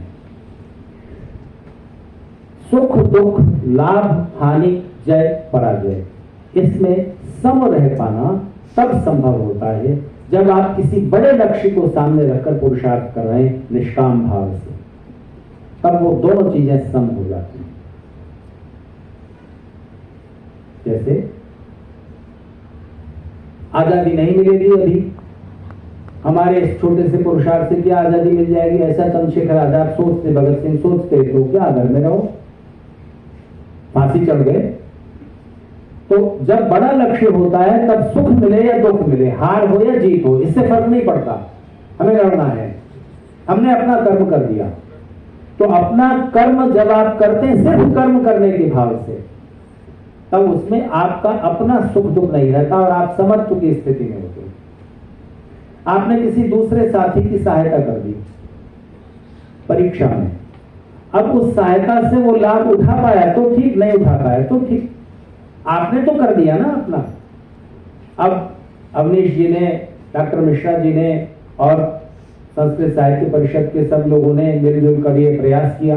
कोई मुझे बुलाया, 2 दिन की मेरी यात्रा हुई, तो अब कोई भी सुनने ना आए, हमने तो अपना पुरुषार्थ कर दिया, हमें दुखी होना चाहिए। और बहुत लोग आए, सबने ध्यान से सुना तो सुखी होना चाहिए।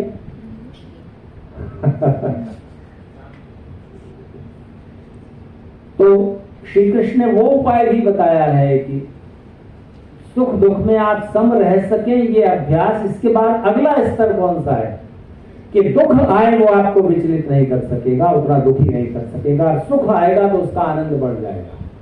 बताइए, जीवन में निराशावादी होना चाहिए कि आशावादी? गलत। अब बोलिए, निराशावादी और भी गलत। नहीं नहीं नहीं, आशा का त्याग नहीं होगा। अब आपके पास 5 मिनट हो तो मैं आप बात आगे करूं। एक नौजवान नौकरी के लिए इंटरव्यू देने जा रहा है, उसे निराशावादी रहना चाहिए कि आशावादी? नहीं, आशावादी होगा कि मेरे तो जॉब लगेगी, तो उसके दो गलत परिणाम होंगे। अगर वो ओवर कॉन्फिडेंस में है और बहुत आशान्वित है कि मेरा तो जॉब लगेगा ही, तो तैयारी छोड़ देगा, हार जाएगा। दूसरे कॉम्पिटेंट है, क्वालिफाइड है, सब कुछ है, एक्सपीरियंस है, और वो आशा रख रहा है और भी तैयारी कर लो, फिर भी हो सकता है कि तुमसे ज्यादा कॉम्पिटेंट कोई दूसरा कैंडिडेट हो, या किसी मिनिस्टर की सिफारिश आ जाए। हंसराज कॉलेज की बात नहीं कर रहा हूं, कहीं भी होता है। तो अगर ऐसा हो गया तो फिर तो नहीं का भी एक कॉलम अगर मन में है कि ये भी हो सकता है कि जॉब नहीं लगे, ये भी उसने सोच रखा है, आशा भी रख रहा है कि हाँ करते हैं, कोशिश करते हैं, और निराशा भी है कि शायद नहीं भी लगे। तो अगर जॉब लग गया तो सुख ज्यादा होगा, और नहीं मिला तो दुख नहीं होगा, कम होगा। फिर से ट्राई करते हैं।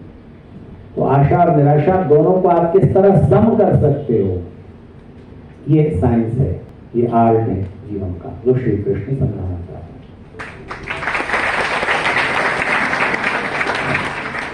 विद्याकर जी का बहुत बहुत धन्यवाद। समय काफी हो गया है, मैं हमारे अध्यक्ष जी व्याख्यान के लिए तो प्रोफेसर धर्मेंद्र शास्त्री जी से निवेदन करता हूँ कि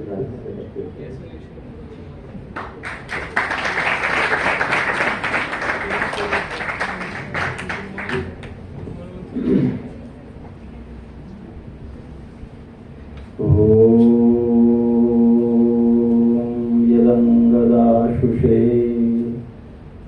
त्वमग्ने भद्रं करिष्यसि तवेतत् सत्यमङ्गिरः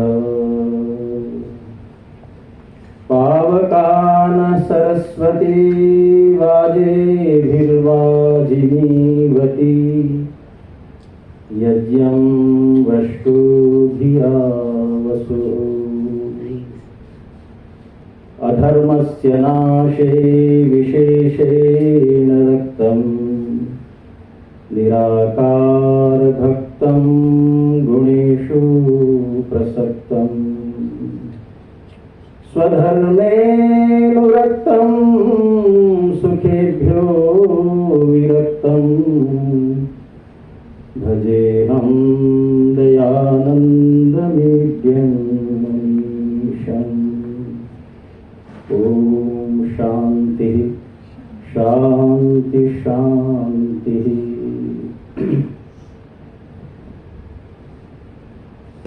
हंसराज महाविद्यालयस्य संस्कृत परिषदा इदं व्याख्यानम् आयोजितमस्ति। तत्र विभागस्य यावन्तोऽपि आचार्याः ते सर्वेपि धन्यवादार्हाः सन्ति।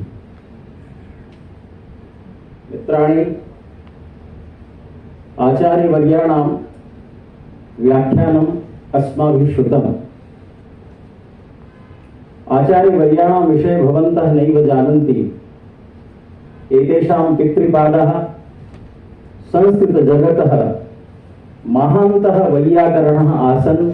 प्रातस्मरणीया आचार्यवर्या ज्योतिस्वरूपमहाभागा।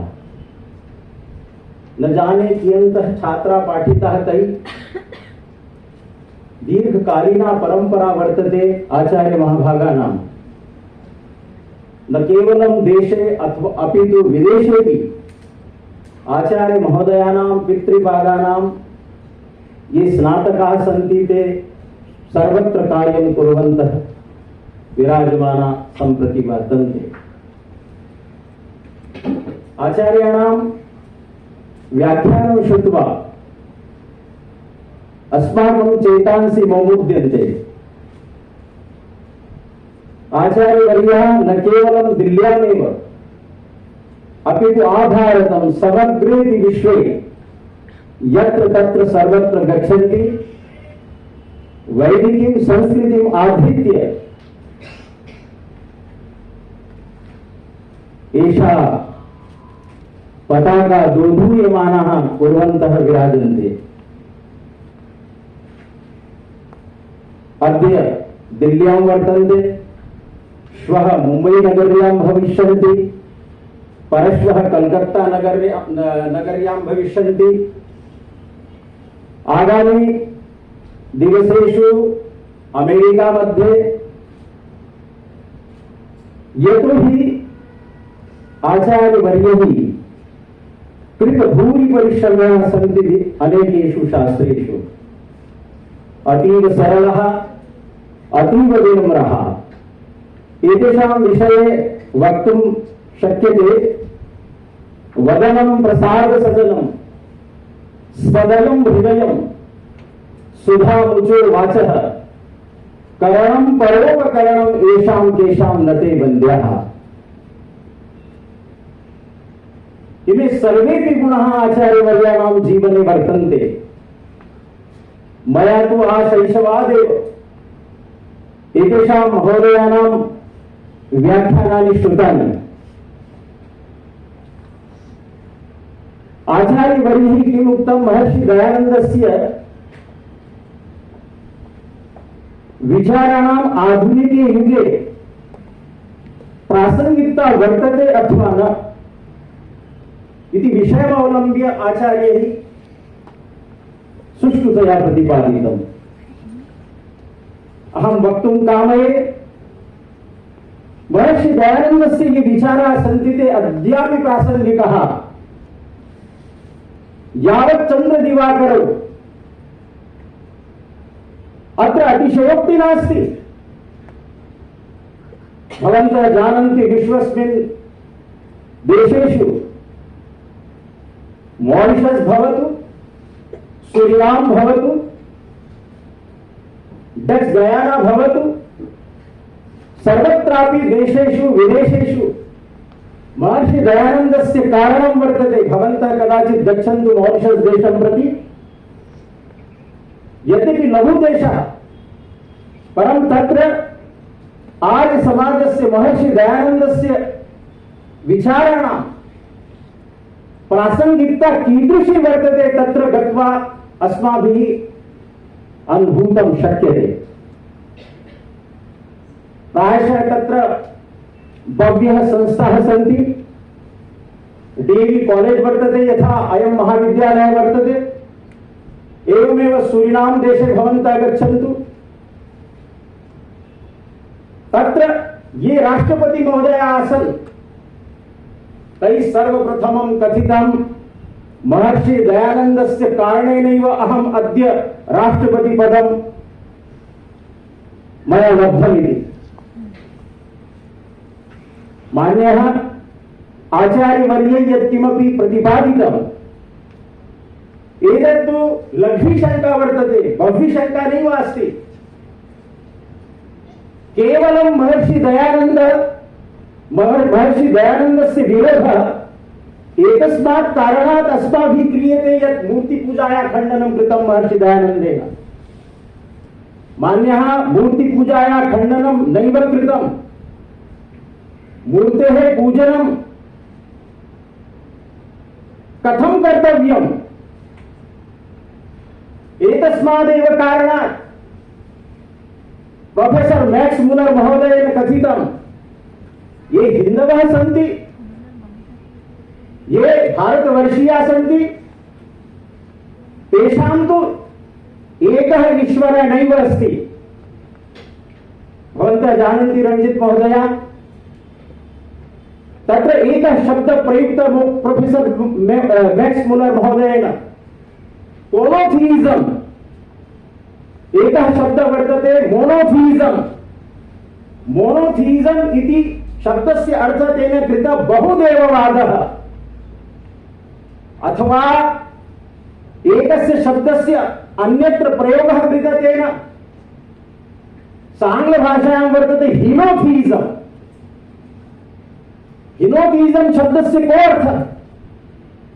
यतोहि ये हिन्दवः सन्ति, भारतवर्षीयाः सन्ति, तेषां बहवो देवता सन्ति। यं कमपि देवतां ते पश्यन्ति तत्रैव ते पूजनं कुर्वन्ति। अस्माकं संस्कृति नास्ति। अत एव महर्षिणा दयानन्देन प्रतिपादितं देवताः सन्ति। अग्निदेवता वर्तते, सूर्यदेवता वर्तते, चंद्रमा देवता वर्तते।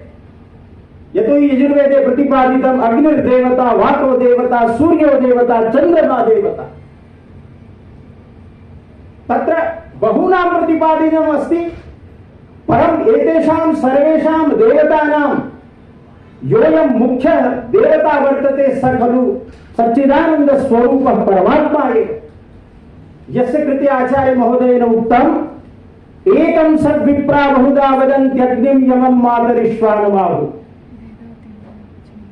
एका एव सत्ता वर्तते एक्सिस्टेंटस्य। अतएव ईशोपनिषदि अस्माभिः पठ्यते बहुषु मंत्रेषु तत्र ईश्वर एकः अथवा अनेके सन्ति।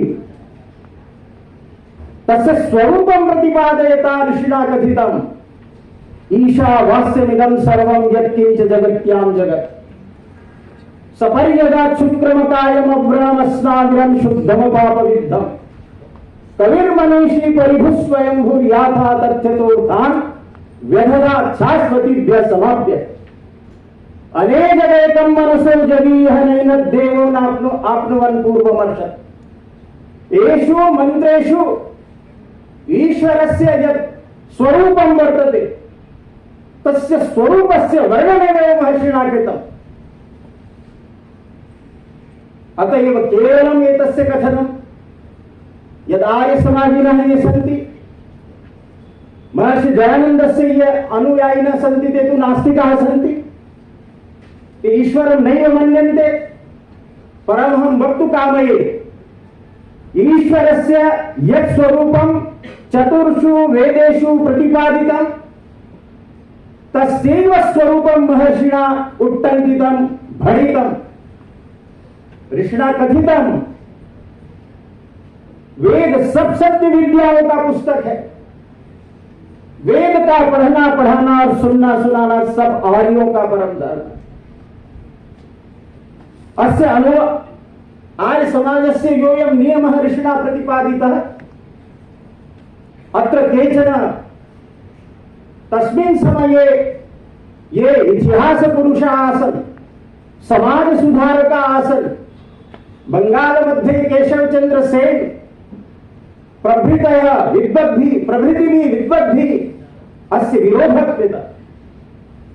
तैः कथितं महर्षि महोदया इदं वाक्यं भवद्भिः रचितं वेद सब सत्य विद्याओं का पुस्तक है, अस्माभिः नैव मन्यन्ते। सब शब्द को हटा दो।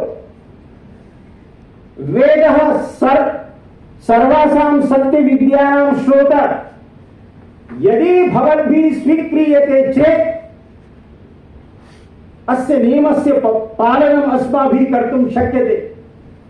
ऋषिणा कथितं मया इदमनुभूतं यत् वेदस्य यत् ज्ञानं वर्तते तस्मिन् ज्ञाने विज्ञाने सर्वं विज्ञानं वर्तते इति मया अनुभूतम्। अतः एव मया इदं पठितं लिखितं। वेद सब सत्य विद्याओं का पुस्तक है। अस्माभिः स्वीक्रियते न वा? ये आधुनिकाः भारतीयाः सन्ति अथवा वयं संस्कृतज्ञः, अस्माकं मनस्सु इदम् आयाति अहो वेदेषु सर्वं विज्ञानं वर्तते न वा? यदि वेदों में सब विद्या है तो वेद के लोगों ने एक सुई तो बनाई नहीं आज तक। परंतु तथा नास्ति। ऋग्वेदादि भाष्य भूमिकायां introduction to the Vedas professor Max Muller महोदय ने कथितम इतना अच्छा होता कि मैंने ऋषि दयानंद की ऋग्वेदादि भाष्य भूमिका को पढ़ा होता तो मैं वेदों के बारे में इस प्रकार की गलत बात नहीं कहता। वेद गणनियों के गीत है और ये वो है। उन्होंने लिखा we may divide whole Vedic literature, first is Rigveda and second is Maharshi Dayanand की ऋग्वेदादि भाष्य भूमिका।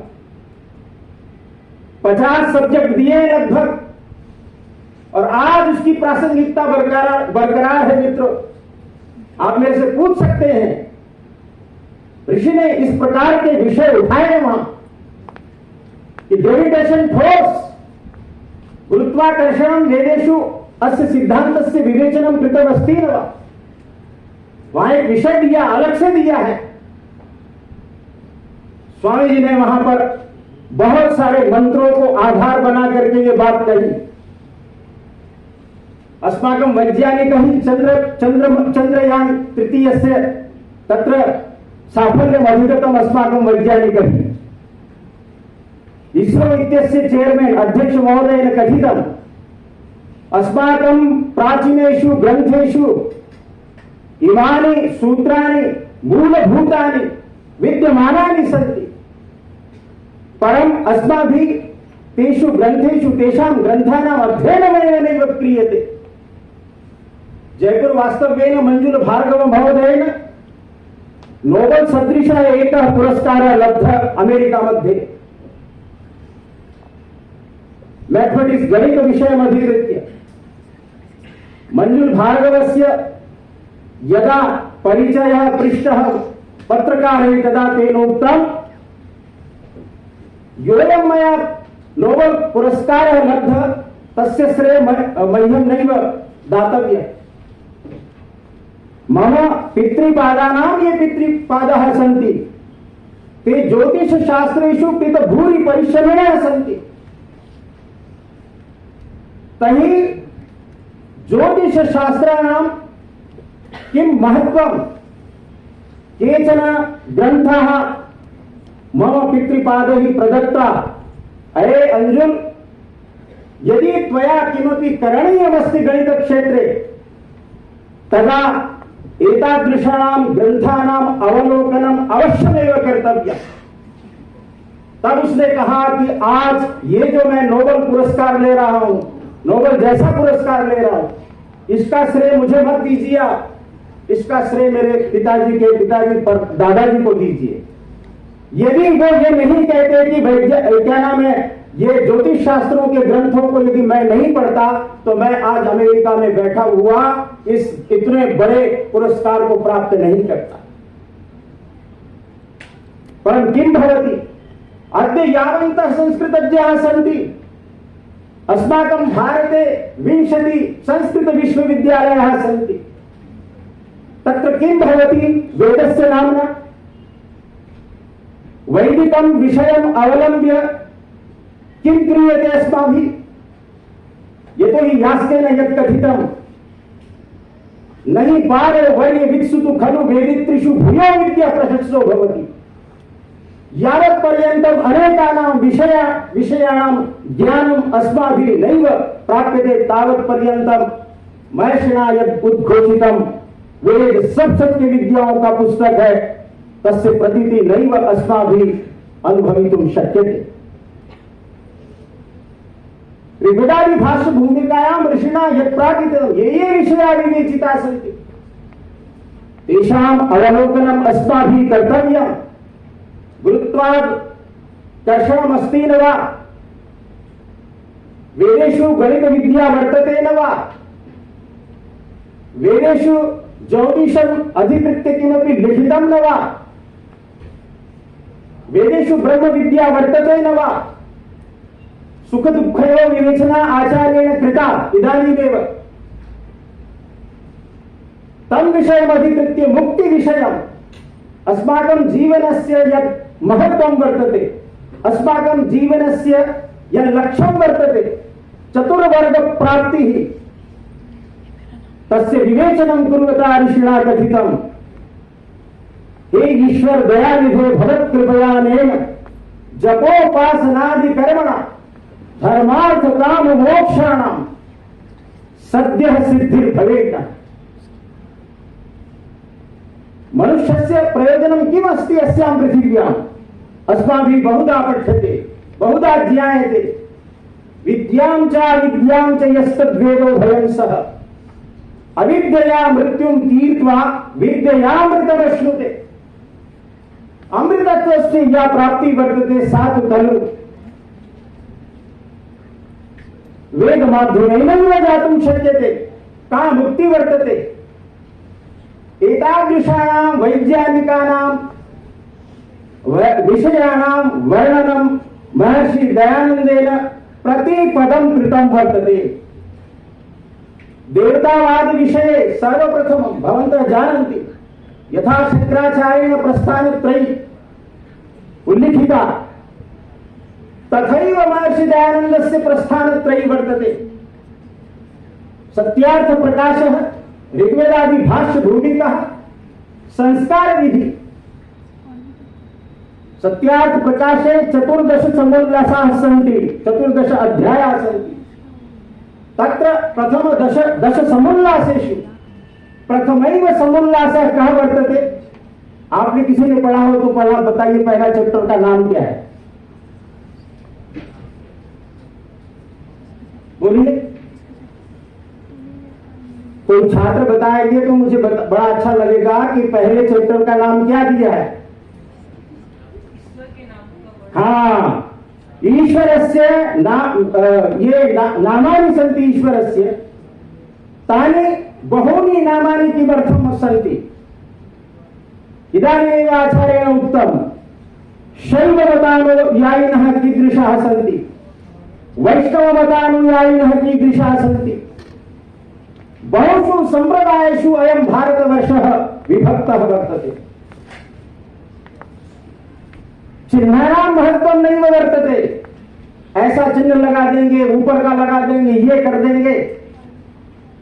इसी बात को गंभीरता से ऋषि दयानंद ने मित्रों विवेचित किया कि आज आर्य जाति के पतन का सबसे बड़ा कारण क्या है कि ये हमारे भारतवर्ष के हिंदुओं में, आर्यों में ये जो परंपरा आ रही है कि ईश्वर कैसा है, ईश्वर के बहुत सारे नाम क्यों हैं, उसकी विशद व्याख्या सबसे प्रथम समुल्लास में की, जिसको बड़े बड़े वैयाकरण भी नहीं समझ पाते हैं।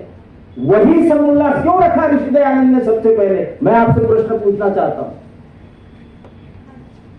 शिक्षा का समुल्लास दूसरा है, तीसरा है, चौथा अलग विषय है, पांचवा अलग विषय है, छठे में राजनीति के बारे में बड़े विस्तार से विवेचन किया गया है। हमारे देश के अंदर प्रजातंत्र हो, राजतंत्र हो, राजा कैसे हो, प्रजा कैसे हो, इसका विस्तार से वेदों के मंत्रों का प्रमाण देकर के विवेचन किया।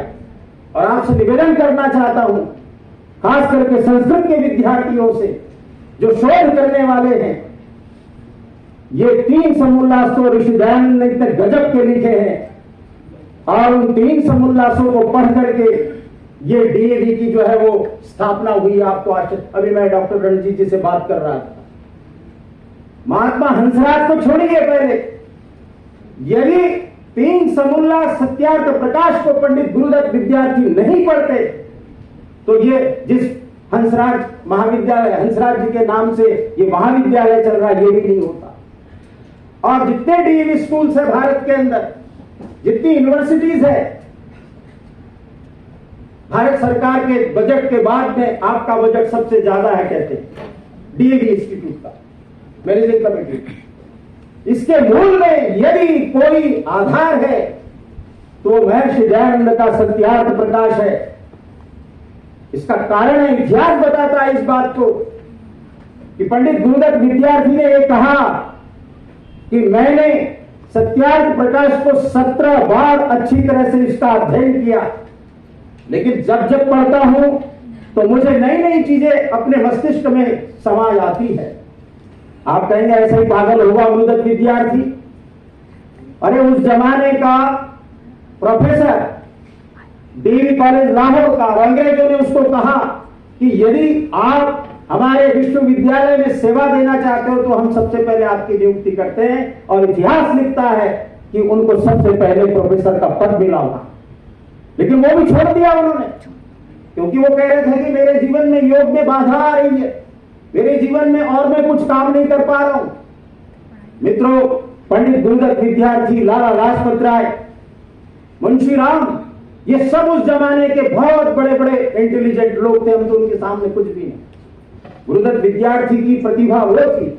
डॉक्टर राम प्रकाश जो राज्यसभा के मेंबर रहे हैं, कुरुक्षेत्र यूनिवर्सिटी के प्रो वाइस चांसलर रहे हैं, उन्होंने एक किताब लिखी, उनकी जीवनी लिखी पंडित गुरुदत्त विद्यार्थी के बारे में। गुरुदत्त विद्यार्थी की बुद्धि वो थी कि 100 नामों को आप एक तरह से बोलते चले जाइए, राम, श्याम, कृष्ण, देवदत्त, जो भी है, तो यार इट इज वैसा ही सुना देते थे। और मैं आपसे निवेदन करना चाहता हूं, उन्होंने ये बात कही थी कि सत्यार्थ प्रकाश यदि लाखों रुपए में भी यदि मिले तो मैं अपनी सारी संपत्ति बेच करके भी इस ग्रंथ को मैं पढ़ना चाहता हूं, क्योंकि मैं इतिहास का, विज्ञान का विद्यार्थी हूं और इस ग्रंथ ने मेरे जीवन का लक्ष्य और मेरे जीवन का उद्देश्य बता दिया। वो इसके मूल में हिंदी के। इसलिए मैं आपसे निवेदन करना चाहता हूं, आप जितने भी हमारे भारत के बड़े बड़े साइंटिस्ट हैं, राष्ट्रपति, पूर्व राष्ट्रपति अब्दुल कलाम जी गीता का पाठ करते थे। एक बार कुछ लोग उनके पास गए और कहने लगे कि आप वैदिक राष्ट्रीय प्रार्थना बोलो। तो हमारे बच्चों ने हमें बताया, किसी ने, कि उन्होंने वैदिक राष्ट्रीय प्रार्थना बच्चों से गवाई। और वो वैदिक राष्ट्रीय प्रार्थना कहां से ली? ब्रह्मण ब्राह्मणो ब्रह्मवर्चसी जायताम आराष्ट्रे राजन्य शूरैष। वो बड़े प्रसन्न हुए। मैं आपसे इसलिए कहना चाहता हूं, एक बार उत्तराखंड में, शायद गुरुकुल कांगड़ी यूनिवर्सिटी में या उत्तराखंड संस्कृत यूनिवर्सिटी में एक बहुत बड़ा कॉन्फ्रेंस हुआ। उसमें पूर्व हमारे राष्ट्रपति जी पहुंचे थे, अब्दुल कलाम जी। और जब उन ब्रह्मचारियों ने वेद के, जैसे आप लोगों ने अभी ये स्तुति पाठ किया वेदों के माध्यम से, उन्होंने कहा कि मैं वैज्ञानिक हूं, बच्चों से सबसे पहले वेद पाठ करवाओ। और बड़ा विस्तार से बहुत बड़ा आर्टिकल उनका आया, पेपरों में छपा।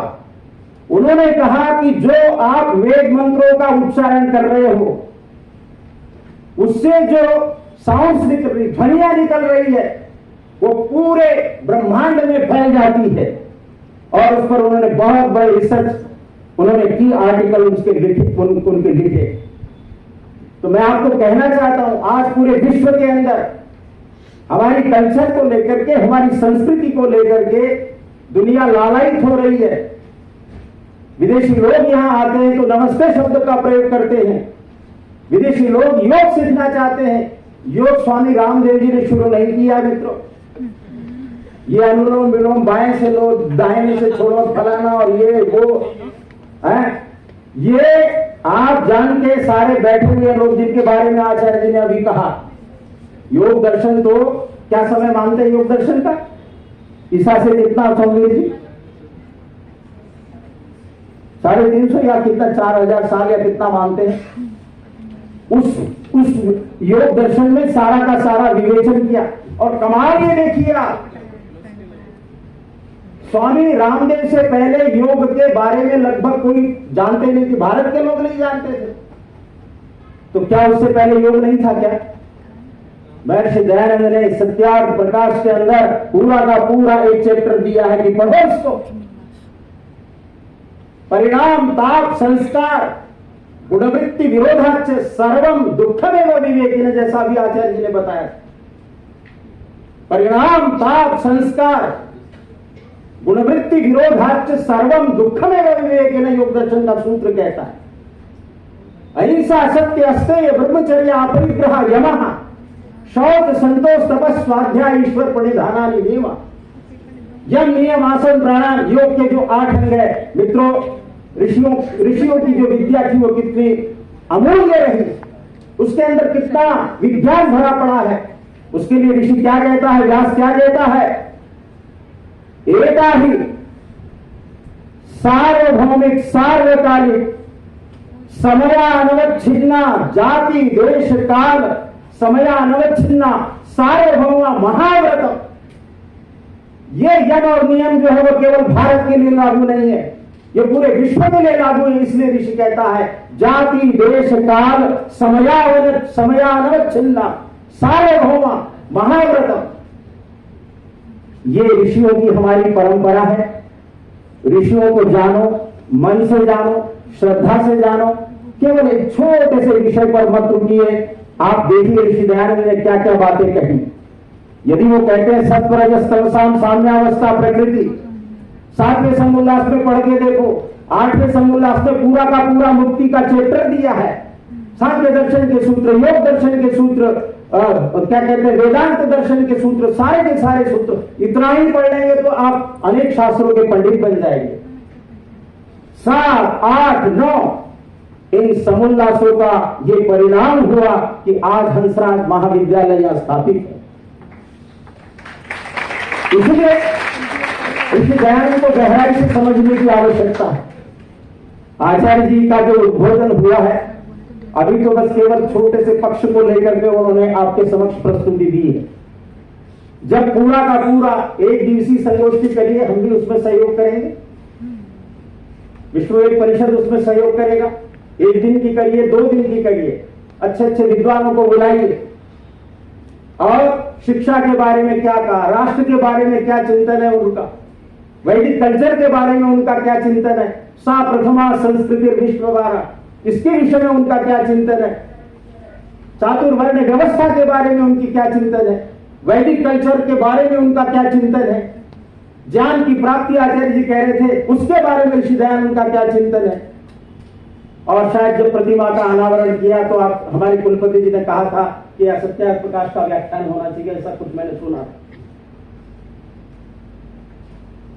और आपकी जो प्रिंसिपल है प्राचार्य रवा जी, वो हिंदी साहित्य की विदुषी है।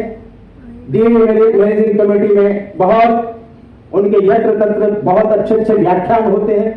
कई व्याख्यानों में हम साथ रहे हैं, बहुत ऊर्जावान है। और हमारा ये जो संस्कृत विभाग है, आप 200वीं जयंती के बारे में कोई ऐसा बड़ा कॉन्फ्रेंस करिए, डीएवी कॉलेज मैनेजिंग कमेटी के बड़े बड़े लोगों को भी बुलाइए, प्रधान को, मंत्री को और जितने बड़े बड़े लोग हैं, ताकि उनको भी पता चले कि ये विभाग कितना काम कर रहा है। इन्हीं शब्दों के साथ मैं आप सबका धन्यवाद करता हूं और आचार्य जी का भी बहुत धन्यवाद करता हूं। धन्यवाद। आपको आचार्य जी को निकलना था, विलम्ब हो गया, ट्रेन है आचार्य जी की, तो मैं सीधे धन्यवाद ज्ञापन के लिए, हमारे औपचारिक धन्यवाद ज्ञापन के लिए मैं प्रोफेसर रंजीत कुमार मिश्रा से निवेदन करूंगा।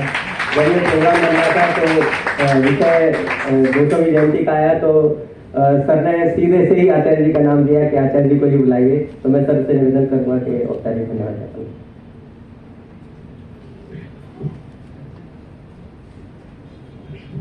सभी प्रकार के विलंबों के बीच धन्यवाद ज्ञापन करना बहुत दुष्कर कार्य है। तो मुझे लगता है सभी विद्यार्थियों की अपेक्षा होगी कि मैं कितना सूत्र रूप में कहता हूं। तो आज के इस ज्ञान सत्र, या सर के शब्दों में कहें, आचार्य जी के शब्दों में कहें, तो इस आनंद सत्र की अध्यक्षता कर रहे बड़े भाई प्रोफेसर धर्मेंद्र कुमार जी। हम लोगों ने ऋषियों का साक्षात्कार तो नहीं किया है, लेकिन जब आचार्य वागीश जी को सुनते हैं, देखते हैं, तो ऐसा लगता है कि आज ऋषि हमारे बीच हैं। ऐसे ऋषि आचार्य वागीश शर्मा जी, मंच पर विराजमान हमारे सहकर्मी और अनुजतुल्य डॉक्टर अवनीश, और यहाँ पर उपस्थित सभी अध्यापक, अध्यापिकाएं एवं मित्रों। क्योंकि समय बहुत हो चुका है, सबको जाना है, इसलिए बहुत बातें मैं नहीं करूंगा। और सर ने जिस तरह से सुख और आनंद और उन दोनों के मध्य जो थोड़ा अंतर है, उन सबको जिस रूप में रखा वो अद्भुत है। और इससे पहले एक ऑनलाइन व्याख्यान सर का करवाने का सौभाग्य मिला था हमें, और उस दिन हमें लगा कि सर को अलग से साक्षात सुनना जरूरी है। और जैसे ही इस व्याख्यान का प्रसंग आया, सबके मुंह से एक ही बात निकली कि आचार्य जी को बुलाया जाए। और मुझे लगता है कि आज सुनने के बाद ऐसा लगा कि यह तो प्रस्तावना है, इनके लिए तो 1-2 दिनों का वर्कशॉप जैसा रखना पड़ेगा, तभी ज्ञान के अलग अलग क्षेत्रों से हम लोग अवगत हो पाएंगे। और उस आनंद सागर में हम लोग निमग्न हो पाएंगे। तो मुझे लगता है कि एक बार फिर ये जिज्ञासा उठी है मन में आचार्य जी कि आपको फिर से हम लोग आमंत्रित करें और फिर से सुने। गुरुकुल एटा के बारे में मैं थोड़ा सा ये जरूर कहना चाहूंगा कि एक ऐसी समृद्ध परंपरा है वहाँ, और यहाँ तो प्रोफेसर अवनिंद्र कुमार सर, हमारे गुरुदेव आदरणीय प्रोफेसर ओमनाथ बिमली सर, हमारे अनुज अवनीश जी, तो एक कई पीढ़ियों की मैं बात कर रहा हूँ, एक एक एग्जाम्पल लेके, तो ऐसा लगता है कि एक जो बेहतरीन परंपरा होती है उस परंपरा का आप लोगों ने वहाँ सृजन भी किया, उसको आगे भी बढ़ाया, और उस सब में आचार्य जी वहाँ पे लगातार अपने छात्रों को तैयार कर रहे हैं, अपने विद्यार्थियों को अलग अलग विश्वविद्यालयों में भेज रहे हैं। तो उसके लिए आपका हृदय से आभार कि आप इसी तरह के लोगों को तैयार करके हमें देते रहें। एक आचार्य जी ने अपने व्याख्यान के दौरान विद्यार्थियों के लिए बताना चाहता हूँ, एक चर्चा की सैमुअल हंटिंगटन की एक बुक की द क्लैश ऑफ सिविलाइजेशन। मैं केवल उसमें ये जोड़ना चाहता हूँ कि ये जितने भी इस तरह के ऑथर्स होते हैं दुनिया में जो उसको सभ्यताओं के संघर्ष के रूप में प्रस्तुत करते हैं, उसके पीछे भी कहीं ना कहीं आर्थिक लाभ एक मुख्य कारक होता है। और जब इराक के साथ अमेरिका का युद्ध हुआ, और उसी दौर की व्याख्या उसमें आपको मिल जाएगी उस पुस्तक में, तो वहां भी यद्यपि उसको क्लैश ऑफ सिविलाइजेशन के रूप में, सभ्यताओं के संघर्ष के रूप में दिखाने का प्रयास हुआ, लेकिन वास्तविकता ये है कि इराक और आसपास जो अरब क्षेत्र के तेल की राजनीति है उस पर किसका अधिकार हो, कौन उस पर पूरी तरह से प्रभुत्व कायम करे, वह मूल विषय रहता है, जबकि उसको एक आवरण दिया जाता है सभ्यताओं के संघर्ष का। आचार्य जी ने बहुत तरह के विषयों पे हम लोगों को बहुत सरल शब्दों में हमारा मार्गदर्शन किया। तो आचार्य जी, आपका हंसराज परिवार की ओर से मैं हृदय से आभार प्रकट करता हूँ, धन्यवाद देता हूँ। आज की अध्यक्षता प्रोफेसर धर्मेंद्र कुमार सर ने की। उन्होंने भी बहुत विस्तार से चीजों को रखा और अलग अलग आयामों को स्पर्श किया। सर, आपका भी हंसराज परिवार की ओर से बहुत बहुत आभार, बहुत बहुत धन्यवाद। और विभाग के रूप में हमारे विभागाध्यक्ष डॉक्टर अवनीश जी और विभाग के सभी विद्यार्थी, खास करके संस्कृत साहित्य परिषद के जो पदाधिकारी हैं, जिसमें आपको बिल्कुल समानुपातिक 50% लोग दिखेंगे। सृष्टि है, चेतना है तो आदर्श भी है, ऋषभ गौतम भी हैं, आयुषी है तो ओंकार भी है। तो ये जो आधी आबादी का आधा प्रतिनिधित्व आपको दिखेगा तो संतुलित है। तो आप सब ने बहुत मेहनत की है, बहुत कोशिश की है, आप लोगों का बहुत बहुत धन्यवाद। मैडम आज नहीं है, हमारी प्राचार्य, उनका भी धन्यवाद, क्योंकि वो रहती तो अवश्य आती, कहीं व्यस्तता है उनकी। तो इस सफल आयोजन के लिए आप सबको बहुत बहुत धन्यवाद। और मुझे लगता है कि इसी सूत्र रूप में धन्यवाद करूं तो आप लोग और प्रसन्न होंगे। और सभी के लिए भोजन की भी व्यवस्था अवनीश जी ने की है, तो सब उसमें सादर आमंत्रित भी हैं। फिर से पुनः आचार्य जी का बहुत बहुत आभार और धन्यवाद।